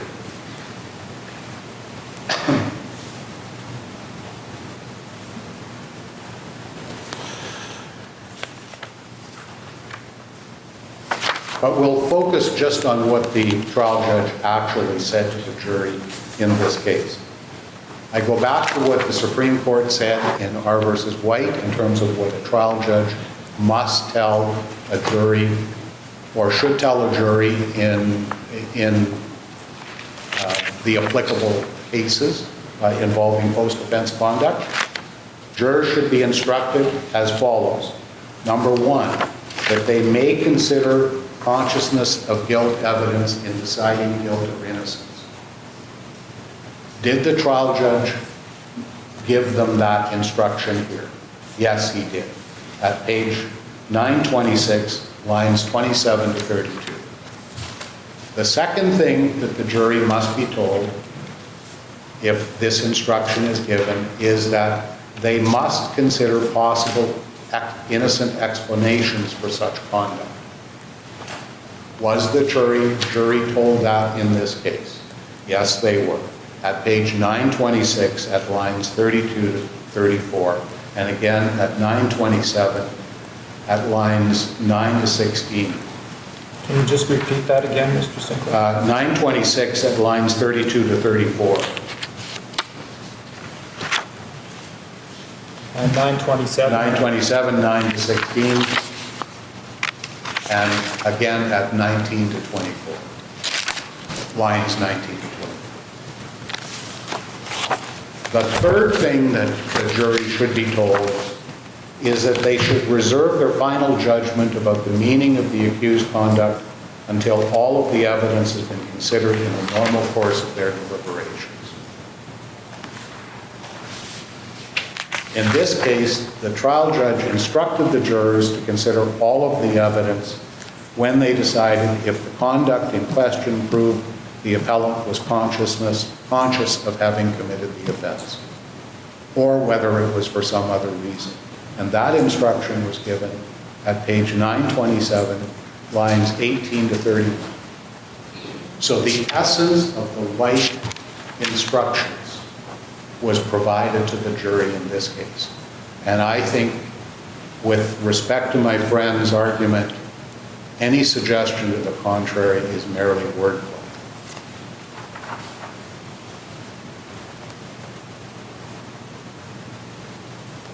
His submissions are also based, at least his written submissions, are also based on an inexplicable failure to acknowledge the trial judge's clear instructions to the jury at page 927 that they were to consider all of the evidence in deciding if the post-offense conduct in question proved or did not prove consciousness of guilt.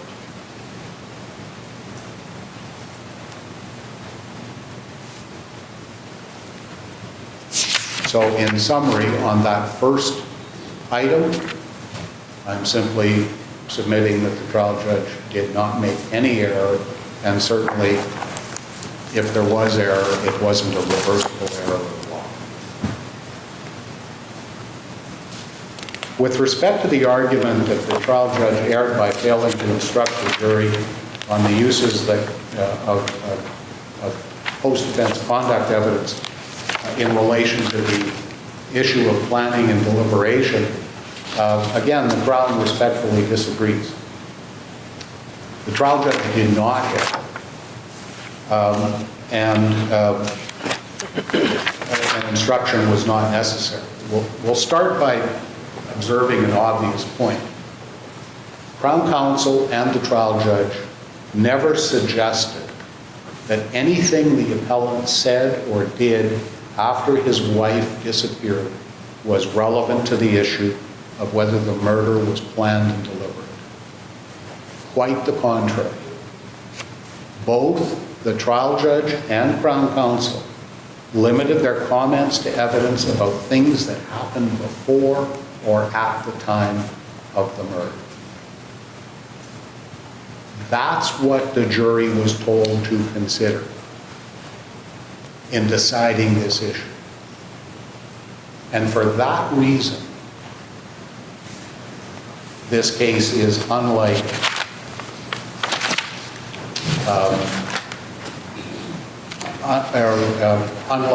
the cases cited by my friend, some of the cases cited by my friend. Secondly, to the extent that the appellant suggests that evidence of post-offense conduct is not relevant and can't be relevant to the issue of planning and deliberation, he errs. And we have provided at least 4 cases that make that point. The Debut case from the BC Court of Appeal, 2016, Smith from Ontario in 2014, Allen from Alberta in 2009, and Poitras, another Ontario Court of Appeal decision, in 2002. I provided examples, but I think it was the Allen decision where they spoke about evidence that an accused, that the, maybe I better go directly to it. I don't want to misstate this. Well, I don't think it's a hard proposition to sell, the one that post-offense conduct can be relevant. Yes, okay, all right. Well, that's the proposition I'm trying to sell, and if it's not difficult, then I'll just ring it out, my lord. Thank you. Oh, yes, well, I had it right in my written submissions here. I'm referring to Allen, Poitras, and you. I think the U decision from the BC Court of Appeal in 2000 indicated that if the post-offense conduct at issue is such that it tended to advance a pre-existing motive for murder, that can be relevant and probative as to the issue of whether it was planned and deliberate. The third point to make in discussing this is that the primary issue in this case was always about the identity of the person who murdered Dorothy Woods. That was the primary issue. Mr. Woods made no submissions to the jury on the issue of planning and deliberation. He argued he did not kill her at all. That is a significant factor in deciding whether a limiting instruction was necessary, because if there is no real danger, the jury would have used irrelevant post-offense conduct to decide the issue, given the instructions about the evidence that they could consider in deciding if the murder was planned and deliberate, then an instruction was not necessary. That is the decision of the BC Court of Appeal in R versus Burma at paragraph 60, which is a case that my friend relies on in support of his argument. R versus Burma, paragraph 60. The same point was made by the Supreme Court of Canada in Rogerson, and I pause here to respectfully disagree with an oral submission that my friend made this morning. Towards the end of his submissions, he submitted that Rogerson supported his argument about whether a limiting instruction on the issue of planning and deliberation was necessary in this case. It does not. Rogerson was not a first-degree murder case. It was second. And the issue was whether a limiting instruction was necessary to distinguish the mental state between that required to commit second-degree murder and that required to commit manslaughter. It had nothing to do with planning and deliberation. So the Supreme Court does not support his submissions, at least that case. But in any event, the court in Rogerson, in paragraph 35, observed that when assessing if a limiting instruction is necessary, an appellate court must consider whether there was any real danger the jury would misuse the evidence in question. That assessment must be undertaken on a consideration of the record as a whole and counsel's closing submissions to the jury. And that's precisely what I am imploring this court to do in responding to my friend's argument. Now, I will point out that two other cases my friend cites in support of this argument don't support his position either. First, the Alberta Court of Appeal decision in Abdul. Excuse me, that's on a different issue. But there's only one quick case I want to speak about, and that's the Robinson decision.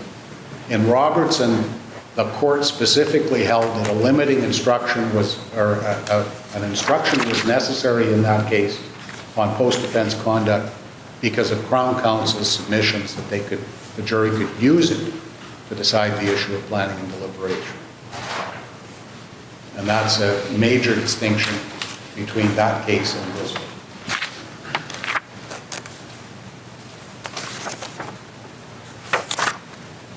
The final point to be made is that if a jury is specifically instructed that post-offense conduct is relevant to a particular issue, such as planning and deliberation, there may be a duty on the trial judge to delineate precisely how it is relevant if the relevance wouldn't be readily apparent. Now, that case, or that submission, or that point doesn't really arise because no one suggested to the jury in this case that the post-offense conduct evidence was relevant to planning and deliberation. But if it had been suggested, there may be a duty to explain it if the relevance of the post-offense conduct wouldn't be readily apparent. I think that the Allen example would be an instance where you might want to give a limiting instruction. If it was something about the method of the murder being conducted efficiently and with dispatch to suggest a pre-existing plan, you might want to give a careful instruction to the jury. But that argument was never made in this case. By the Crown, certainly, and the post-offense conduct was never referred to by the trial judge on this issue.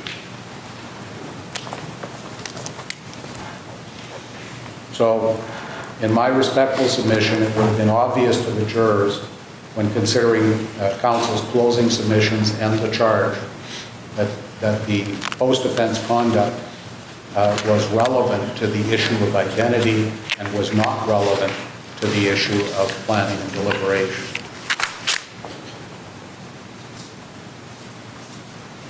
I mean, my friend actually submitted this morning that the jury needed to be told that a planned and deliberate disposal of the body didn't equate to a planned and deliberate murder. Well, no one ever suggested to the contrary, and I think that assumption, that submission is based on an unwarranted assumption that jurors need to be spoon-fed because they're not very smart. Jurors are expected to use common sense and their experience in deciding issues of guilt or innocence, and that is a perfect example of why they didn't need to be instructed here. In the words of the Supreme Court in R versus White, and here I'm quoting from paragraph 56, our jury system is predicated on a conviction that jurors are intelligent and reasonable fact finders. It is contrary to this fundamental premise to assume that properly instructed jurors will weigh the evidence unreasonably or draw irrational and speculative conclusions from no evidence. And that's why I respectfully disagree with my friend's written submission that there is a duty in cases of this kind for a trial judge to specifically go item by item of evidence and tell a jury, this is the permissible use you can make of it, and this use this is the impermissible use. If that were the law, and it most certainly is not, jury charges would run into days, and one would inevitably find every single case would inevitably end up in the Court of Appeal because trial judges cannot reasonably be expected to get all of that right. It's just not fair.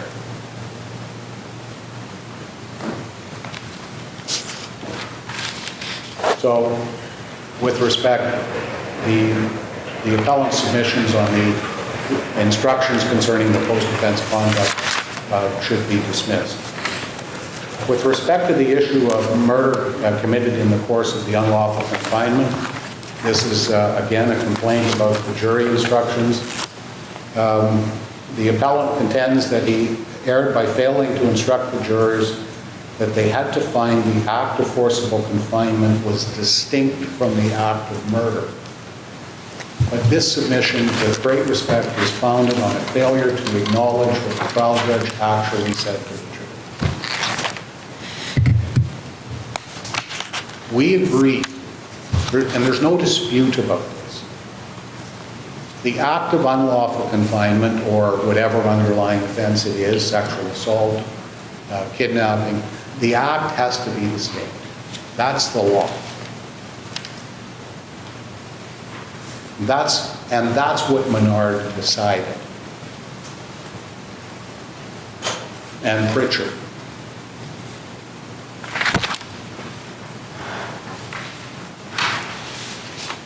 We agree that if the act of unlawful confinement is subsumed in the act of killing, 231(5) doesn't apply.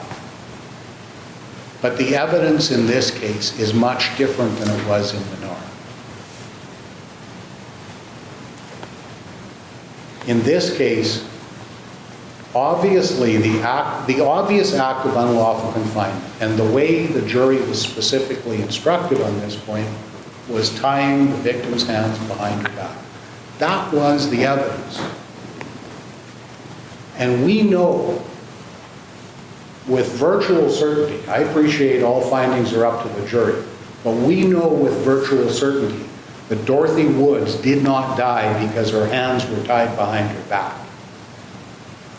We know with virtual certainty that Dorothy Woods died because the guy who put the ropes, tied her hands behind her back, put a rope around her neck and strangled her to death. There was an act of confinement and there was an act of murder. Mr.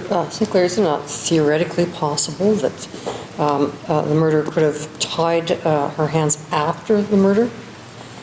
I mean, I suppose you're going to say, well, why would that have happened? But still.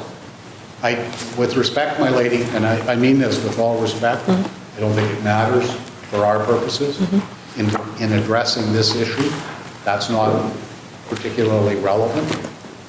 That the jury was required to find the facts. No, I understand. And the trial judge specifically instructed the jury that they couldn't find an act of unlawful confinement unless Dorothy Woods was alive.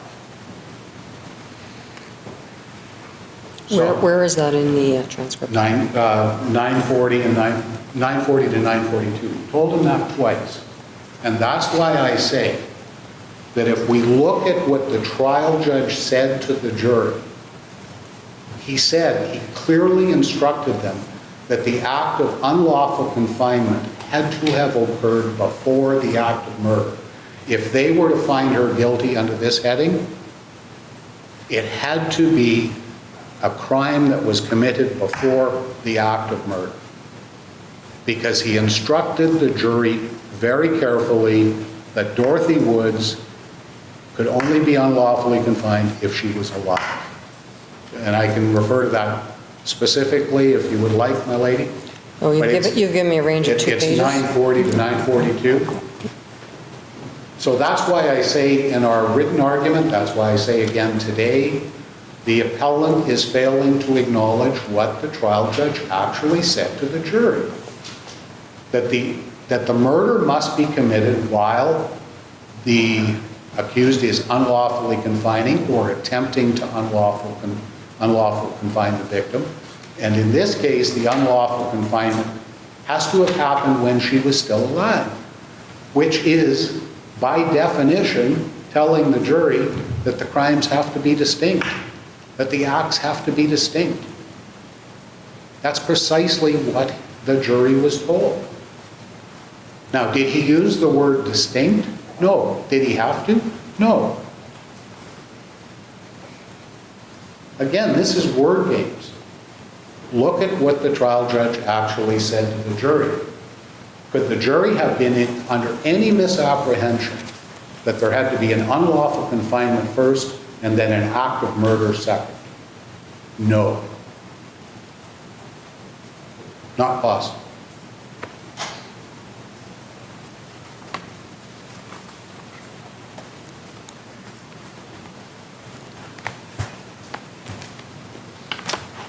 The trial judge was not required to do anything more than he did. And I wanted to point out that even if his instructions were not as clear as I say they were, there's two cases that we have cited in our factum, a case called White out of the Ontario Court of Appeal from 2014, where the court made it very clear in a similar, in a case involving a similar argument, that in deciding whether or not a failure to tell the jury that the acts must be distinct is a reversible error of law, you have to look at the nature of the evidence.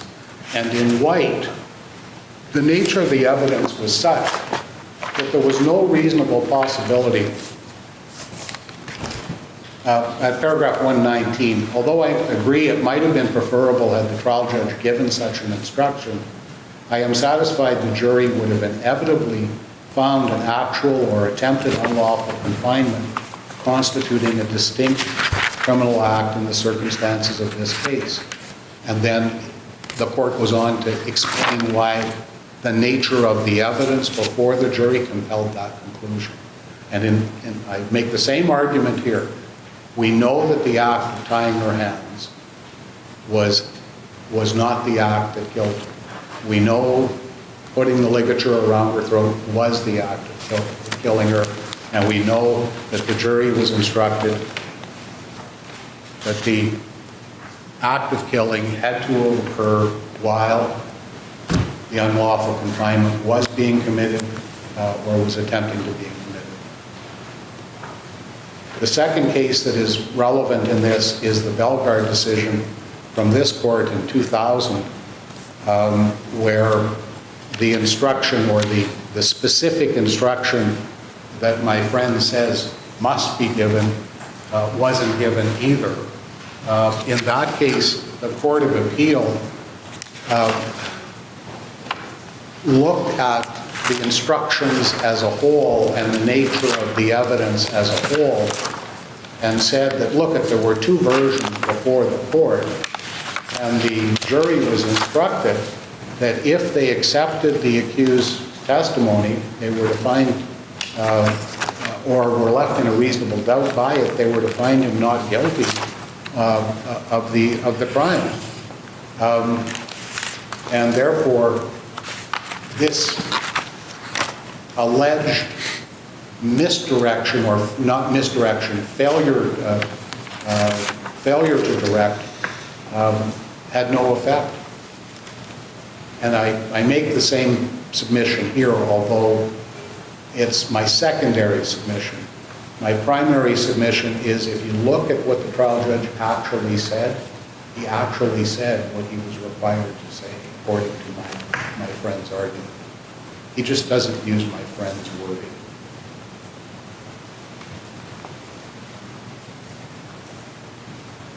With respect to the issue of the reasonableness of the verdict, the appellant claims the verdict was unreasonable because the evidence couldn't support a finding that the murder was planned and deliberate, or that it was committed in the course of an unlawful confinement. So if he's right on both counts, the logical implication is that the trial judge ought to have removed first-degree murder from consideration from the jury at all. If a reasonably instructed jury, properly instructed, couldn't convict of first-degree murder, there should have been a directed verdict. Of course, the appellant didn't apply for a directed verdict because there was clear evidence on which the verdict could be based.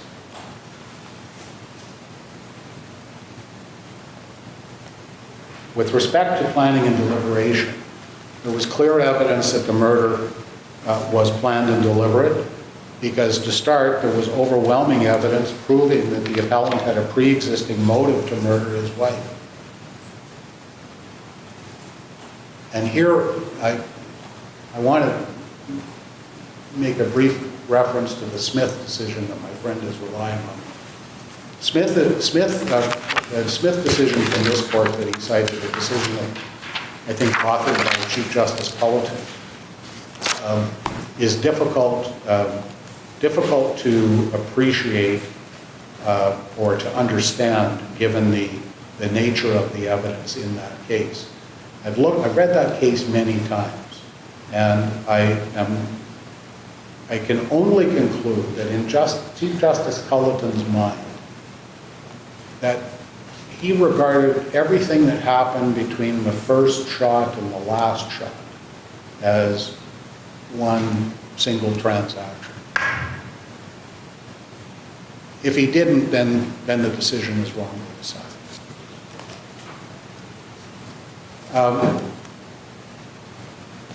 But on that theory, that everything that happened in Smith between the time the victim was first shot and then when he was shot at very close range in the back of the head was all a single transaction, and there was no evidence of planning, in the words of Chief Justice Culleton, that transaction was planned.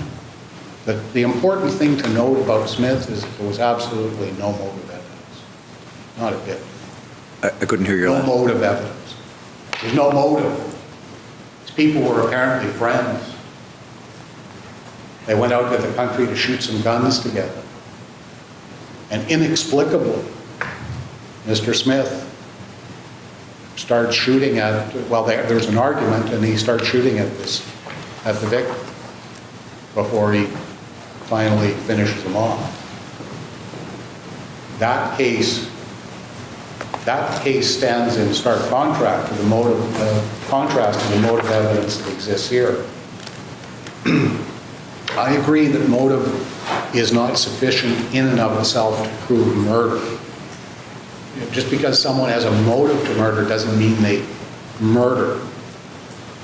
It's very compelling evidence that tends to prove that, but in and of itself, it doesn't prove murder. But in and of itself, it may prove planning and deliberation.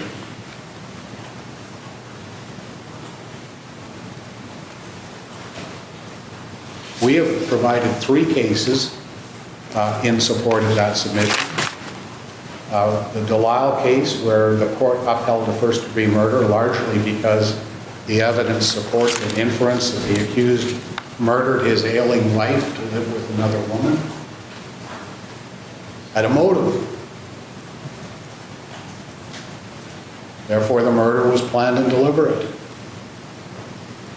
Fraser upheld a first-degree murder conviction largely because the circumstantial evidence supported an inference the accused was motivated to murder the victim because he was a potential witness.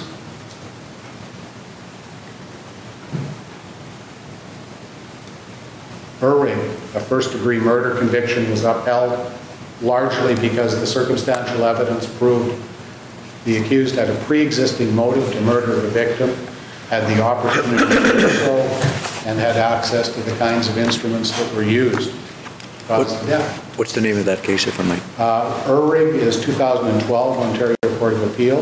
Fraser is 2016 BC Court of Appeal.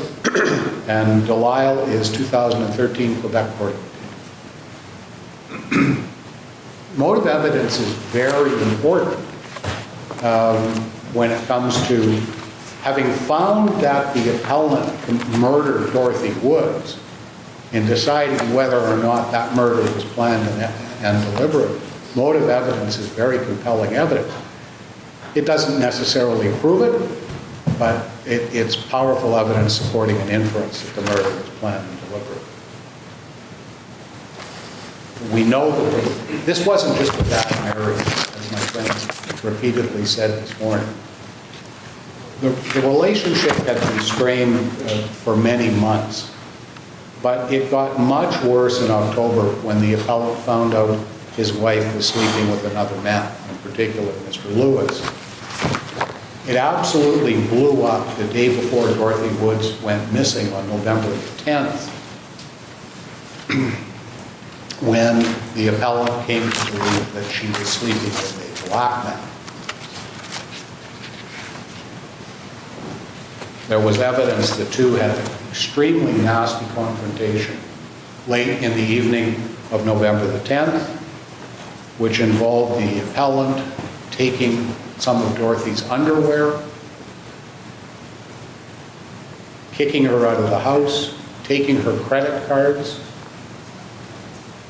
There was evidence that after she was locked out of the house, Ms. Woods made a decision that she was going to leave the appellant for good as soon as she had enough money to move out. There was evidence that when she returned to the family home the next morning, she told the appellant that the police had told her. So she apparently either was pretending to have gone to the police or had gone to the police. She told the appellant that the police told her that he couldn't keep her locked out of her own home. She was there. There was evidence that the appellant knew the marriage was not just bad, he knew the marriage was over. His testimony was very clear on this point. He accepted the marriage was over as of the morning of November 11th. It was done.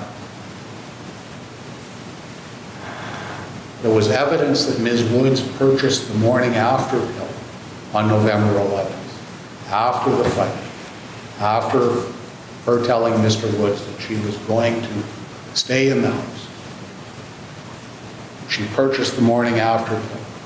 There was evidence, there was an admission from the appellant that he found the morning after pill in her vehicle around the time that she disappeared.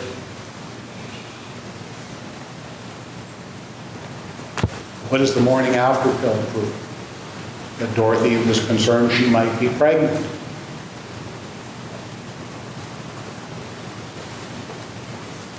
There was evidence that when she got home late in the evening to watch movies with her family, the appellant excused himself, went out to the garage, had a cigarette. That's where Dorothy's truck was. Then came back and gave a phony excuse for why he had to go to bed. And he said he had to go to bed because he had to work the next day. That was a lie. He didn't have to work the next day.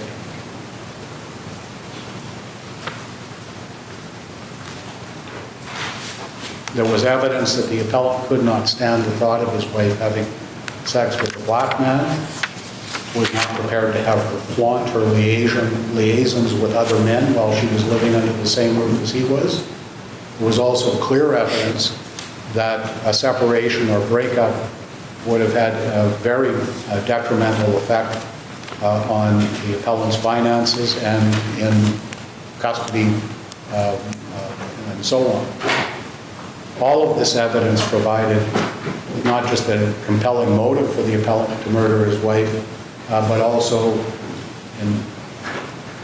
in combination with other evidence that he had the opportunity and the means to make that happen.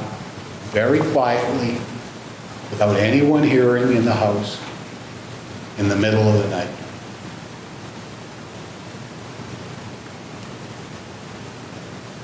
There was evidence that the murder was planned and deliberate from the condition of the body when it was found. We know that the assailant applied blunt force trauma to the victim's head. An examination of the victim's wrist prompted the pathologist to conclude that Ms. Woods was not conscious or was incapacitated when her hands were tied behind her back. He also concluded that she was still alive when the assailant applied the ligature. In other words, the real evidence was capable of supporting an inference that the assailant acted with calm and brutal calculation and that the murder was both planned and deliberate. Finally, as already noted, there was circumstantial evidence to prove that he acted with efficiency and dispatch. The victim's children were in the house, but the appellant was able to murder the victim and hide her body without anyone seeing or hearing that final murderous episode. That permitted him to assert for many days thereafter, months, 2 months at least, that the victim had mysteriously disappeared. That she was probably with one of those black guys that she'd been sleeping with.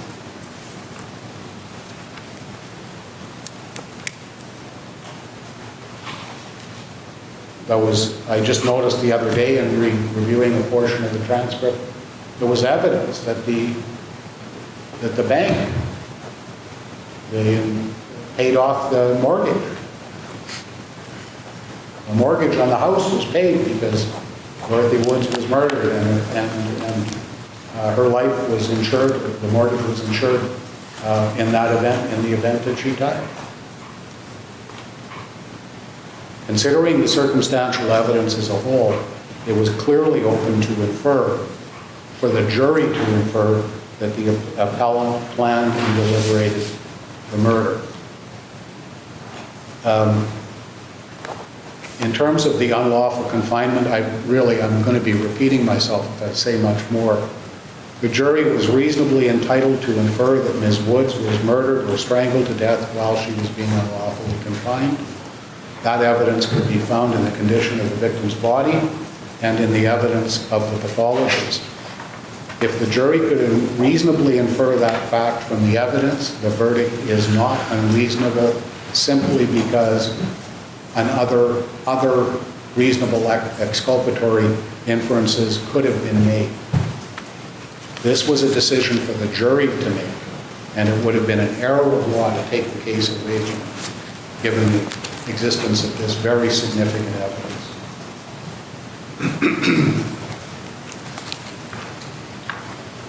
The one case that I wanted to refer to, and I can't remember where my friend argued it, it was the Abdul case from the Alberta Court of Appeal.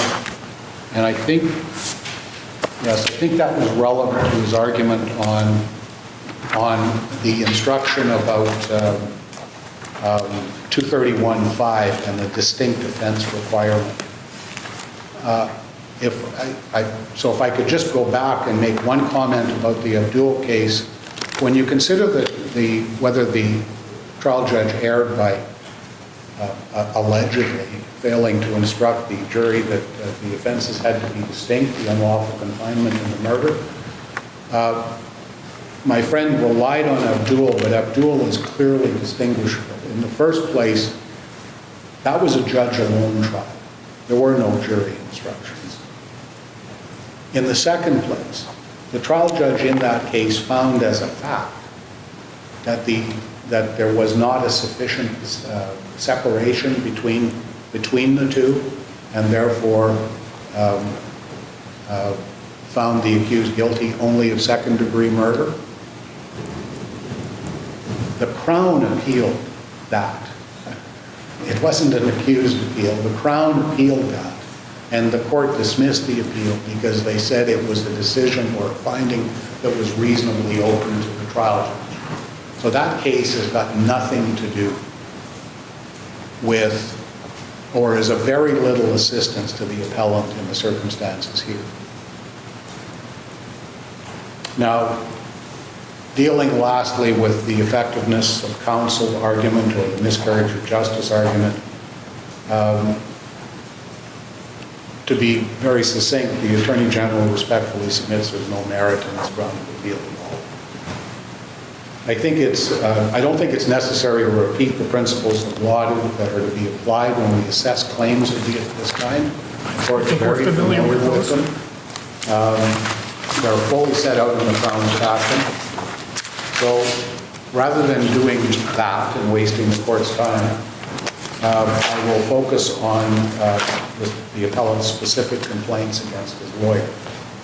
I want to start with the alleged failure to call exculpatory evidence. And I say alleged because there was no exculpatory evidence in any of the three witnesses that he identifies. First, I'm not sure how much clearer it has to be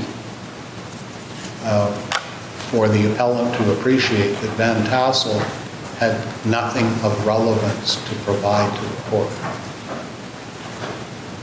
You don't get to call evidence that doesn't assist in proving or disproving a material issue. Van Tassel's 2018 affidavit could not be any more clear. There was nothing in his report that could be interpreted as if it was more likely that the same person tied all the knots or that it was less likely.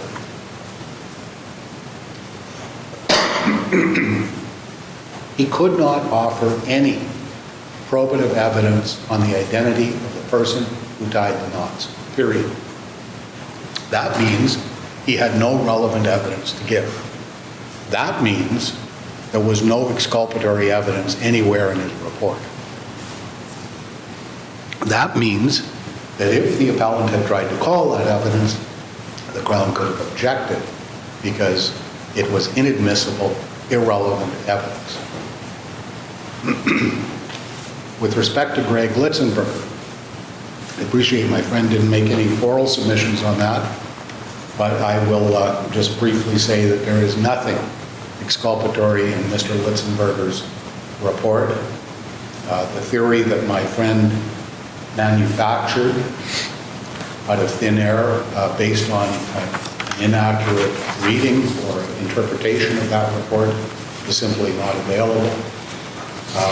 There was no semen on any of the exhibits found, period. With respect to Mr. Nolan's failure to cross-examine Ms. Lukovich on an oral statement that she provided to the police, I like you, my Lord, Chief Justice Richard, I do not see anywhere in Ms. Lukovich's statement to the police that she told the officer that Dorothy Woods informed her that she was going to go home and then back over to Mr. Brown's place. That's not what she said at all. What she said was, I know she went back there. And then later what she said was, well, I have no personal knowledge of where she went. I don't know anything because I wasn't there. How could she? Because she wasn't there. What she said was, Dorothy told her that she was going to leave the lounge and go to Mr. Brown's place. And that's precisely what Mr. Brown said. She showed up at my place 9:30, said she had to be home by 10, stayed only a short time, left shortly after 10. Her arrival at home is confirmed by the appellant. Testifies she got home. She came in watching movies. It's confirmed by the text messages. Where are you? You're late. There was never any doubt about her going from the lounge to Mr. Brown's and back home. The issue was, where did she leave the house after that? And obviously, Ms. Lukovich had no personal knowledge of that and told the officer that she didn't know. So with great respect, the notion that Mr. Nolan was incompetent because he failed to cross-examine a witness on her wild-eyed speculations about what might have happened to Dorothy Woods, offered to a police officer when she was somewhat impaired, is really unfair to Mr. Nolan.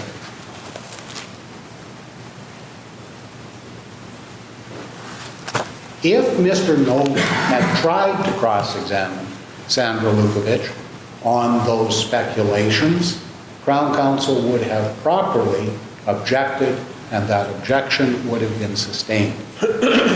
She had nothing relevant to say. She could only testify about things that were within her personal knowledge.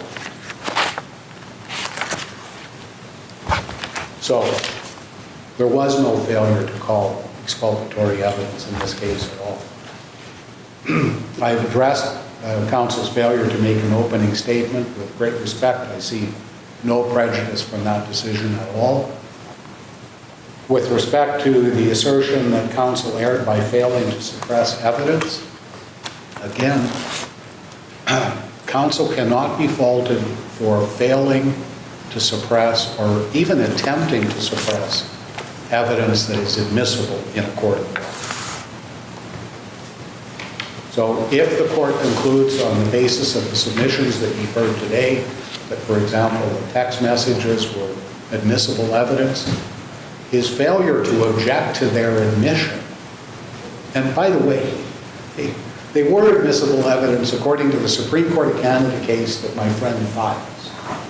So Mr. Nolan's failure to object to the admissibility of the text messages is neither evidence of incompetence or prejudice, because it's admissible evidence.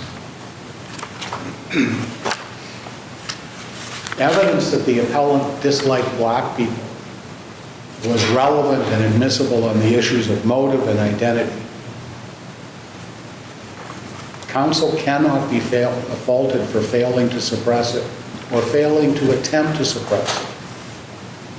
As for counsel's decision to ask the appellant who he had sex with in his so-called open marriage with Ms. Woods in the months leading up to the murder, again, that decision was not incompetent and did not prejudice the appellant.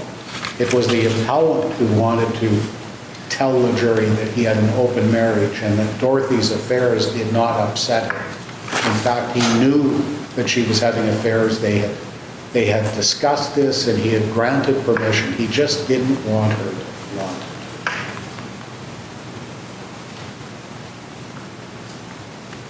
So Mr. Nolan asking the appellant, were you sleeping with anyone in the months or weeks leading up, was neither incompetent nor prejudicial. And the fact that the appellant, and the other notion, the notion that the appellant's testimony that he frequented the services of prostitutes would somehow be relied on by the jury to find him guilty of first-degree murder is just like it's breathtaking. That assumes the juries have no intelligence at all. As for the complaint about Mr. Nolan's alleged failure to prepare him for testimony, he blames his poor performance as a witness on that failure to prepare him. But specifically, his complaint in his affidavit is that Mr. Nolan failed to meet with him the weekend before he testified. For reasons provided in our written submissions, this assertion is just, I think, founded on a serious misapprehension of a lawyer's ethical responsibilities and are plainly contradicted by the record. The fact that the appellant was unable to provide a coherent, rational, or credible explanation for any of his inexplicable acts or statements said much more about the overwhelming nature of the Crown's case against him than it did about his lawyer's performance at trial. It is clear from Mr. Nolan's affidavit that he and other lawyers spoke to the appellant many times about critical pieces of the Crown's case, highly probative and damaging pieces of evidence that tended to prove he murdered his wife and planned and deliberated the murder. And it is also clear that the appellant was never able to satisfactorily explain any of that evidence in his discussions with Mr. Nolan. He did poorly on the witness stand because he couldn't explain away his obvious guilt.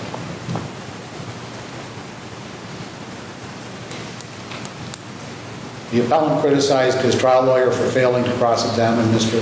Abel about his lack of experience in testifying about adhesive tape comparison. However, that evidence was before the jury and it was actually tendered by Crown Counsel when the witness talked about his qualifications as an expert. So again, that criticism is not fair and it certainly can't support a finding of any prejudice. Given that the appellant doesn't take any issue with Mr. Abel's qualifications to give the evidence in question, at this stage of the proceedings, counsel's failure to ask that witness that question is also unfair.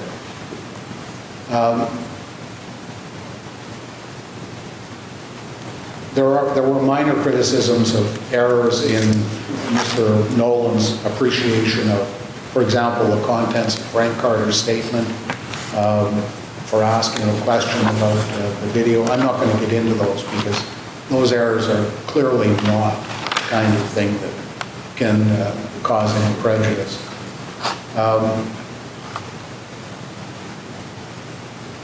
He objects to Mr. Nolan's failure to object to inadmissible evidence, and in particular, statements made by Ms. Woods to Mr. Brown and Ms. Lukowicz shortly before he went missing. Again, he doesn't challenge the conviction on the grounds that this evidence was inadmissible. Therefore, his assertion that Mr. Nolan should have objected is very difficult to understand. The evidence was clearly relevant and admissible either as part of the narrative or as part of the state of mind exception to the hearsay rule. And virtually everything that Dorothy Woods allegedly said to those witnesses was confirmed by other evidence.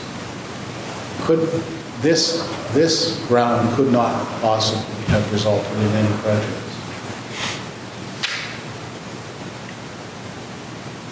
And as for criticizing Mr. Nolan for failing to object to the charge, again, at the risk of repetition, I think it's unfair to criticize Mr. Nolan for failing to object to a charge that was adequate and appropriate.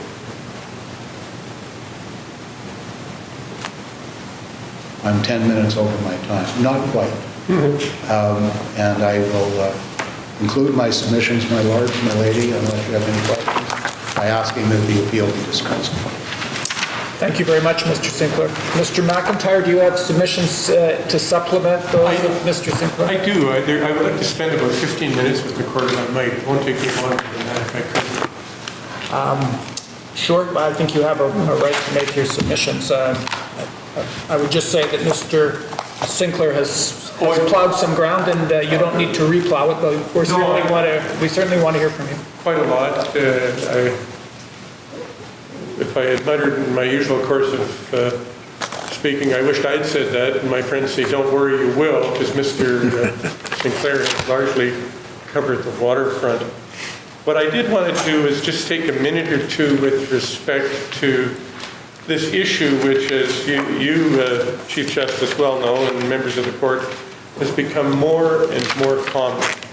We're hearing how ineffective counsel is all the time now. And on behalf of Michael Nolan, I say he was not ineffective. He had a case that was difficult from the outset, facing overwhelming evidence, and in my respectful submission, a very good job. My friend, Mr. Streeton, cited GDB, which is, of course, the controlling authority.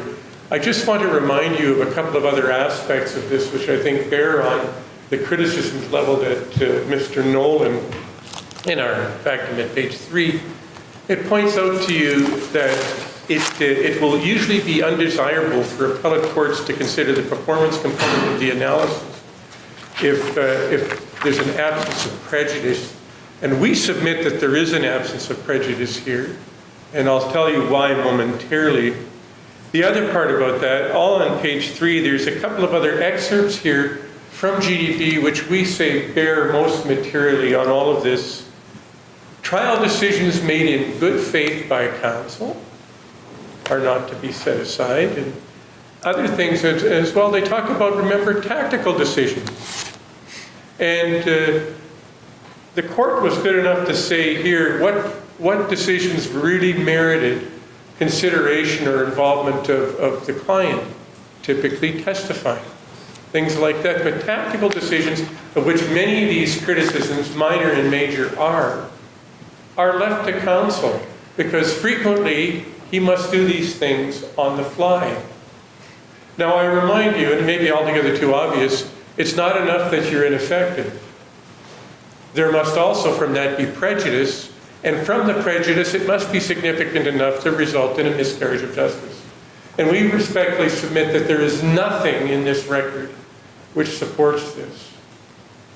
My friend, Mr. Sinclair, in his thorough commentary, leaves little for me to say, but I think where I want to go with this and spend a few minutes with this is remind you of the case as it was presented and what was facing trial counsel after 10 or so days of evidence.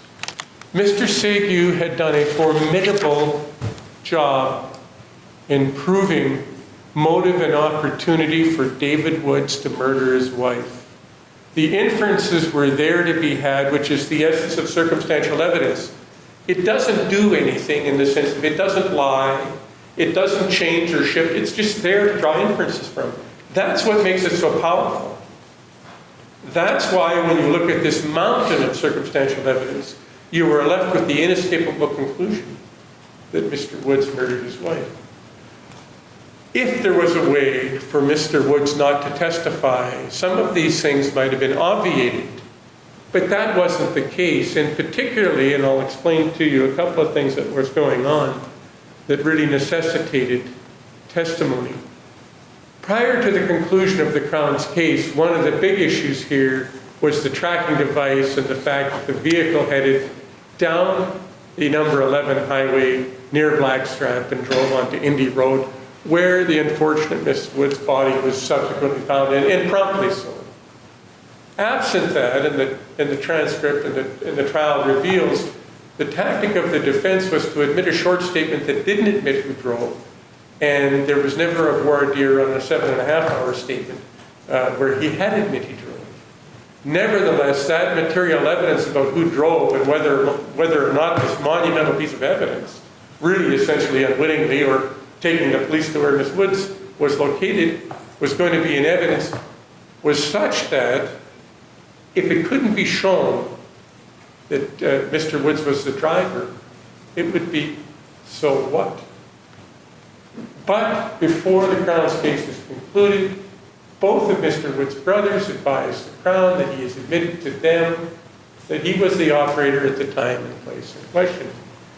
I give you that context, and I wish to summarize for you a little more here of what is going on. So, Mr. Woods has been led in direct evidence where he has denied what has gone on with his wife, and I think it's fair to say that Mr. Segu has barbecued him in cross-examination. In the space of approximately 100 pages, there are a series of material facts that also assist the jury to come to the inescapable conclusion that Mr. Woods is the author of Miss Woods' death. What are these facts? Some of them are simple. Some of them are more involved, and Mr. Sinclair has touched upon some of them. You'll find all of this in the cross-examination piece, and you'll find it summarized in the last 3 pages of the cross-examination as well, as part of the Crown's theory of the case. That's around page 842. You have a couple, first of all, living beyond their means. Secondly, in a house with a big mortgage. Thirdly, which mortgage is insured. Fourthly, the open relationship concept is clearly and obviously shown in cross-examination to be false and not supportable. Fifthly, the day before she is never seen again, she advises her husband that the relationship is over. Notably, on November 11th, before she disappears, Mr. Woods calls the police and lets her know that he lets them know that she's out drinking and driving. But in the days that follow when she actually is missing, doesn't do anything. That's from November 12th to the 14th. 7th, Miss Woods' truck is at home. So if she's disappeared, it's an issue of how. 8, Mr. Woods lied to the police about many things material to what Miss Woods was supposed to have taken with her. Credit cards, purse, ring, all that makeup bag, all those kinds of things. So this is all coming from the cross-examination, which shows you how poorly the case is going, not because of any ineffectiveness of counsel. There's more. What more? When asked by the police to explain about the poly that he purchased in relation to the poly found on Miss Woods, he says, ask the police about that. That's his answer. Ask the police. How about a couple of other little things in the evidence here that really make you wonder? He promptly arranged an ad to sell the daycare equipment on Kijiji. That's in, I think, around November 15th, give or take, and that's in the cross-examination. At the beginning of December, he's brought a prostitute home to the house. And perhaps most importantly, the note that he says he found on his windshield. He characterizes that in cross-examination as a setup by the police and says someone took it in cross-examination, but admits that the note itself did not say turn off at Indy Road.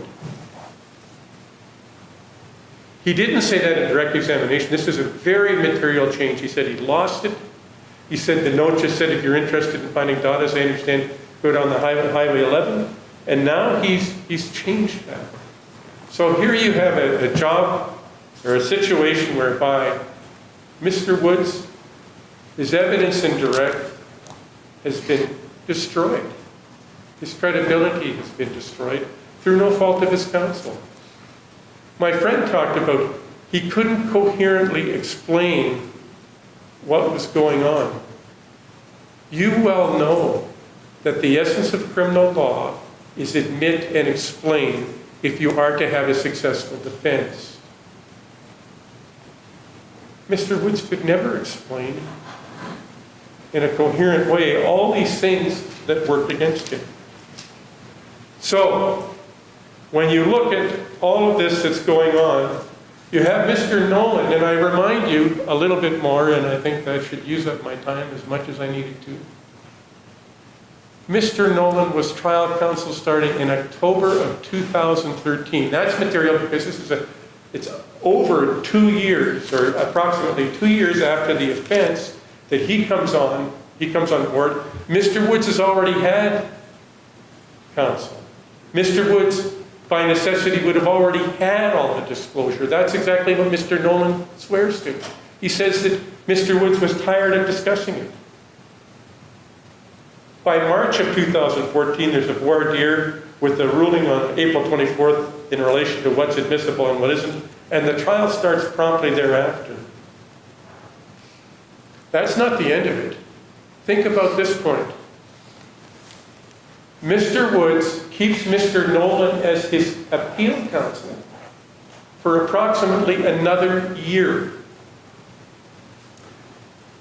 And the falling out seems to relate to a misunderstanding about appeal transcripts. Finally, in September of 2017, some 3 years post-conviction, Mr. Woods or his counsel, or both of them, go through the transcript and find things that they want to poke at to suggest that in some sense Mr. Woods was ineffective. For the reasons expressed by my friend on behalf of the Attorney General, which we adopt, and for reasons which we set out in our factum, there is no ineffectiveness here. Even if there were, there would be no prejudice, and there can be nothing that would mandate a new trial in the actions taken by Mr. Nolan. When cases such as this have formidable and overwhelming volumes of evidence, not even the best counsel could win them. Clarence Darrow, were he alive, faced with this evidence, I respectfully submit could not get an acquittal for Mr. Woods because the evidence is overwhelming. Mr. Nolan had a theory which he tried to use and it didn't work, but for good reason. So with the greatest of respect to my friend Mr. Streeton and his client, Mr. Woods did the job as well as he could in all the circumstances. Those are my submissions. Thank you. Thank you, Mr. McIntyre. Reply, Mr. Streeton? Two very brief issues. The first, Mr. Sinclair made argument on the issue of post-offense conduct being used for planning and deliberation. He relied extensively on the suggestion that neither the counsel nor the trial judge suggested that the jury could use this evidence for post-offense conduct. At the transcript, page 939, Justice McCaskill's instructions to the jury is that they can consider all of the evidence on the issue of planned deliberation. I outlined that in paragraph 56 of my factum. In response to Mr. McIntyre, I do appreciate his comprehensive analysis of the cross-examination and how that went wrong. I would only like to emphasize that you heard in testimony today that Mr. Nolan did not examine or cross-examine Mr. Woods prior to the trial. Those are all the issues I have. Right. Thank you very much, Mr. Streeton. We're going to reserve our decision in this matter. That won't come as a surprise to anyone, but we do thank counsel for their submissions, both oral and written. They've been helpful. We'll deliberate on this matter and render a written decision as soon as we reasonably can. Thank you very much.